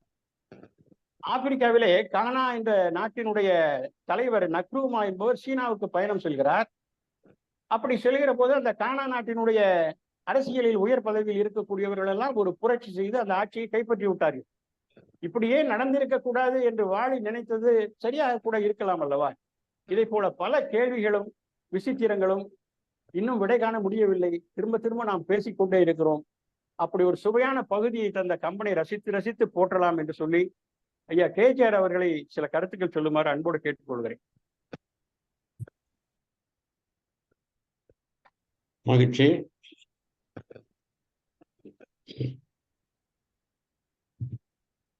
தமிழ்த்தாய் வாழ்த்து பாடிய ரமணி பாலசாமி அம்மையார் அவர்களுக்கும், மிக சிறப்பாக நெறியாள்கை நிகழ்த்தி கொண்டிருக்கின்ற கணிதத்துறையினுடைய முனைவர் கமலான் நேரு அவர்களுக்கும், தொழில்நுட்பத்தை மிக சிறப்புற நடத்தி கொண்டிருக்கின்ற மரியாதைக்குரிய ஆர்சி குமரன் அவர்களுக்கும், இன்றைய நிகழ்ச்சியை மிக கோலாகலமாக நடத்தி கொண்டிருக்கின்ற நல்லை தீபன் அவர்களுக்கும், இங்கே வருகை தந்து வெள்ளி இலக்கிய மேடையை சிறப்பித்துக் கொண்டிருக்கின்ற இலக்கிய சான்றோர்களுக்கும் என்னுடைய நன்றியை நான் தெரிவித்துக் கொள்கிறேன். 2 பேச்சாளர்கள் மிக அழகாக பேசியிருக்கிறார்கள். ஒரு வெள்ளத்தினுடைய வேகத்தை மாதிரி புனித ஜோதியினுடைய பேச்சு இருந்தது. ஒரு நீரோடையினுடைய நிதானத்தை மாதிரி ஜெயசக்தி அம்மையாருடைய பேச்சு இருந்தது. 2 பேருடைய பேரையும் நான் பார்க்கிறேன். ஒருவர் ஜோதி, இன்னொருவர் சக்தி. ஆகவே ஒருவருடைய பேச்சிலே பிரகாசமும், இன்னொருவருடைய பேச்சிலே கருத்தின் ஆற்றலும் மிக அழகாக அமைந்திருக்கிறது என்பதை நீங்கள் அத்தனை பேரும் நன்றாக அறிவீர்கள். புனித ஜோதி அவர்கள் ஒரு கருத்து சொன்னாங்க, ரொம்ப அழகா இருந்தது. வாலியை ராமன் கொன்றதுக்கான காரணம் சுக்ரீவனை காப்பாற்றுவதற்காக. ஒரு எளியவனை காப்பாற்றுவது ஒரு இறைவனுடைய பணி அல்லவா என்று குறிப்பிட்டார்கள். சரிதானமா நான் சொல்றது? சரி ஐயா, சரி ஐயா. அது ஒரு நல்ல ஒரு புதிய ஒரு கண்ணோட்டத்திலே அந்த கருத்தை சொல்கிறார். வாலியை ஏன் ராமர் மறைந்து நின்று கொன்றார் என்பதற்கு பல காரணங்கள் சொல்வார்கள். அதிலே ஒரு காரணம் என்னவென்றால், மிருகங்களை மறைந்திருந்துதான் கொள்வார்கள். அந்த வகையிலே வாலியை மறைந்திருந்து கொன்றார். நீங்கள் ஒரு செய்தியை பார்க்கலாம். ராமர் தான் மறைந்து இருந்து கொன்றாரை தவிர, கொன்றது நான் தான் என்பதை அம்பிலே பொறித்து வைத்திருந்தார். அதில் அவர் மறைக்கல. அந்த அம்பிலே ராமனுடைய பேர் இருக்கிறது. அதை அவர் மறைத்து செய்யவில்லை. ஒரு அவசியத்தின் காரணமாக மறைத்து செய்தார். நம்முடைய ஜெயசக்தி அவர்கள் ரொம்ப அழகா சொன்ன மாதிரி, ராஜாஜி போன்றவர்கள் எல்லாம் கூட ராமன் செய்தது சரியல்ல என்ற கருத்தை கொண்டிருக்கிறார்கள். இது ஒரு விவாதத்துக்குரிய, விசாரணைக்குரிய ஒரு விஷயமாகத்தான் இது இருக்கிறது. அப்படி இருக்கிற காரணத்தினாலே தான் இன்று வரை இது மிக சிறப்பாக பேசப்பட்டு கொண்டிருக்கின்றது. வாலி அதிகமாக பேசப்படுகிற படலம் எது என்று கேட்டால் அகலிகை படலம், வாலிவதை படலம், சீதை தீக்குளிப்பு படலம், இதெல்லாம் திரும்ப திரும்ப பேசுவதற்கு காரணமே அதிலே இருக்கக்கூடிய முரண்பாடுகள் தான். இந்த முரண்பாடுகளை எல்லாம் இந்த 2 பேச்சாளர்களும் மிக அழகாக எடுத்து சொல்லியிருக்கிறார். புனித ஜோதி பேசுற பொழுது ஒரு பாட்டு கூட சொன்னாங்க. அத்தா என்று ஆரம்பித்து, இந்த அத்தா என்ற வார்த்தை எவ்வளவு அழகா இருக்கு பித்தியா சொல்லிவிட்டு, அத்தா என்று சொன்னா ஆரியன் சொல்லுவான், பித்தாய விலங்கின் ஒழுங்கெல்லாம் பேசலாமோ என்று சொல்லிவிட்டு அடுத்து சொல்றான், எத்தாயர் வயிற்றின் பின்பிறந்தாரெல்லாம் ஒத்தார் பரதர் போல் தமையர் உண்டோ என்று ராமன் லக்குமணனை பக்கத்தில் வைத்துக் கொண்டே பரதனை ஏன் பாராட்டியிருக்கிறான். அதுக்கு என்ன காரணம் என்று சொன்னால், அதுக்கு சில காரணங்கள் சொல்றாங்க. ஏதாவது சொல்ற காரணங்கள்லாம் பல பேர் சொன்ன காரணங்கள்லாம் ஏற்கனவே படித்ததுதான். வாலியை மறைந்திருந்து கொல்லுவது என்பது தகாத ஒன்று என்று முதலாக மறுத்தவன் லக்குமணன் தான். சுக்ரீவனால் நம்ப முடியாது, அவனெல்லாம் நம்பி நீ எதையும் இறங்காதே என்று ராமனுக்கு அறிவுரை சொன்னவன் லக்குமணன். கொஞ்சம் கூடுதலான அறிவுரையே அங்க சொல்றான். ஒருவேளை ராமனுக்கு அதனால் கோபம் வந்திருக்குமோ என்று கூட ஒரு கருத்தாளர் சொல்றார். அந்த கோபத்தினால தான் பரதம் மாதிரி ஒரு தம்பி எனக்கு கிடைப்பானா என்று ராமன் சொன்னார் என்று ஒரு கருத்து கூட உண்டு. இப்படி நிறைய விஷயங்கள் வாலிவதை படலத்திலே பார்த்தால் ஒரு மனிதனுக்குரிய முரண்பாடுகளோடு ராமர் அங்கே செயல்பட்டிருப்பார். அப்படிதான் செயல்பட வேண்டும். என்று சொன்னால் முற்ற முழுக்க அவர் கடவுள் என்று சொன்னால் அவரை யாரும் பின்பற்ற மாட்டார்கள். இது கடவுளுடைய குணம் என்று போய்விடும். ஆனால் மனிதனாக இருந்து சில குறைபாடுகள் இருந்து பல குற்றம் நாடி குணம் நாடி என்ற வகையிலே சேர்கின்ற பொழுதுதான் அவன் வழிகாட்டுகின்ற மனிதனாக இருப்பான், வழிகாட்டுகின்ற தெய்வமாக இருப்பான். வையத்துள் வாழ்வாங்கு வாழ்வான் வானுரையின் தெய்வமாக இருப்பான். ஆகவே தான் சில இடங்களிலே ராமரை மனிதனாகவே கம்பர் படைத்திருக்கிறார் என்று சொல்வதும் உண்டு. இப்படி பல கருத்துக்களை நாம் கம்பராமாயணத்திலே பார்க்கலாம். அம்மா கூட சொன்னாங்க, ஜெயசக்தி அம்மா கூட ஒரு கருத்து சொன்னாங்க. ஆவியே ஜனகன் பெற்ற அன்னத்தை அமிர்தன் வந்த தேவியை பிரிந்த பின்னை திகைத்தனை போலும்னு நம்ம வாலி சொல்ற மாதிரி சொல்லுவார். மாப்போசி ரொம்ப அழகா ஒரு கருத்து சொல்லுவார். ஏன்னா வாலி சைவ மதத்தை சார்ந்தவர். வாலியை ரொம்ப பாராட்டி பேசுறது யாருன்னு கேட்டா ஞானசம்பந்தர். தேவாரத்துல ரொம்ப பாராட்டி பேசுவார். அதுவும் திருவிட குரங்காடுதுறைன்னு ஒண்ணு உண்டு. காவேரி கரையில திருவட குரங்காடுதுறைன்னு ஒரு துறை உண்டு. இது பாடல் பெற்ற ஸ்தலம். இந்த பாடல் பெற்ற ஸ்தலத்துல ஞானசம்பந்தர் பேசுகிற பொழுது வாலின்னு சொல்ல மாட்டார், வாலியார் அப்படிதான் சொல்லுவார். கோலம் மாமலர் தூபம் சாந்தம் கொண்டு வாலியார் வழிபட்ட தலம்னு அந்த தலத்தை அவர் சொல்றார். திருநாவுக்கரசர் பேசுற பொழுது கூட ஒரு தலத்தை பற்றி சொல்லுகிற பொழுது வாலி வழிபட்ட தலம்னு பாராட்டுறார். அந்த வாலி எப்படிப்பட்ட வாலி அப்படின்னு சொல்ற பொழுது ஜெயசக்தி அவங்க சொன்னாங்க இல்லையா, அது மாதிரி சொல்றார். என்ன சொல்றாருன்னா, நீலமாமணி நிறத்த அரக்கனை, யார் ராவணனை 20 கரங்களெல்லாம் ஒல்கி, அது அப்படியே நல்லா ஒல்கி வாலினால் கட்டிய வாலியார் வழிபட்ட தலம் என்று அப்பர் ஒரு தலத்தை பற்றி பாடுகின்ற பொழுது வாலியை பெருமைப்படுத்தி பார்க்கிறான். இது ஏன் சொல்றேன்னா, வாலி ஒரு சைவ மதத்தை சார்ந்த. இதைதான் கொண்டு வந்து மாப்போசி சொல்றாரு, வாலி சைவ மதத்தை சார்ந்தவன் என்கின்ற காரணத்தினால் அர்த்தநாரீஸ்வரராக அவன் சிவபெருமானை பார்த்தவன். ஒரு பாதி உமை ஒரு பாதி சிவன். ஆகவே இந்த உமை பிரிந்து விட்டால் இந்த இன்னொரு பாதி திகைத்து நிற்கிற மாதிரி நீ திகைத்து நிற்கிறாயா என்று ராமனை பார்த்து வாலி சொன்னதாக அவர் ஒரு வியாக்கியானம் சொல்வார். ஒரு அழகான வியாக்கியானம். சரி, இவ்வளவும் நாம பேசுறோம். வாலி வதைப்படலத்துக்கு யார் காரணம்? அது யோசித்து பார்த்தீங்களா? வாலி வதைப்படலத்துக்கு காரணம் யார் தெரியுமா? சொன்ன ஆச்சரியப்படுவீங்க. ஆரண்ய காண்டத்துல வர கவந்தன் தான் காரணம், சபரி தான் காரணம். கவந்தனுடைய சாபம் நீங்கிய பிறகு கவந்தன் சொல்றான், நீ போய் சுக்ரீவனை நட்பாக ஏற்றுக்கொள். சபரி அதை வழிமொழிகிறாள். அப்படி சொல்லாமல் இருந்திருந்தால் ராமன் இரளை மலைக்கு வந்திருக்க மாட்டான். சுக்ரீவன் இரளை மலையில தான் இருக்கான். நேரம் கிஷ்கிந்தைக்கு போயிருக்கலாம். அவரோட வாலியை கூட அவன் நண்பனா ஆக்கியிருக்கலாம். வாலி சொன்னான் இல்லையா, நீ ஏன்டா போற, எங்கிட்ட சொன்ன ஒரு நிமிஷத்துல தூக்கிட்டு வந்துட மாட்டான் ராவணன். அது மாதிரி கிஷ்கிந்தையில போய் வாலியை கூட அவன் நட்பு ஆகியிருக்கலாம். ஆனால் இந்த கவந்தனும் சபரியும் இவனுக்கு சொன்ன இந்த வழிகாட்டுதலை ஏற்றுக்கொண்டுதான் நேராக இரளை மலைக்கு வந்து சுக்ரீவனிடத்திலே நட்பாக அவன் ஆகின்றான். அவனுக்கு சுக்ரீவனியா தெரியாது, வாலியும் தெரியவில்லை. நம்ம பொன்வேலி மேல் கூட அழகா சொன்னார், வாலிக்கு ராமனு தெரிஞ்சிருக்கு, ஆனா ராமனுக்கு வாலியை தெரியல. பாருங்க எவ்வளவு விஷயங்கள் வாலி தெரிஞ்சு வச்சிருக்கான் பாருங்க. ராமர் பரதனுக்கு அரசாட்சியை கொடுத்து விட்டு வந்தவனெல்லாம் தெரிஞ்சு வச்சிருக்கான். தாரை சொல்ற பொழுதெல்லாம் தம்பிக்கெல்லாம் கொடுத்து விட்டு போனவன், அவனா என்னை கொல்ல வருவான் என்று அயோத்தியிலே நடந்த விஷயங்களை எல்லாம் ஒரு அரசனுக்குரிய தன்மையோடு அவன் தெரிஞ்சு வச்சிருக்கான்.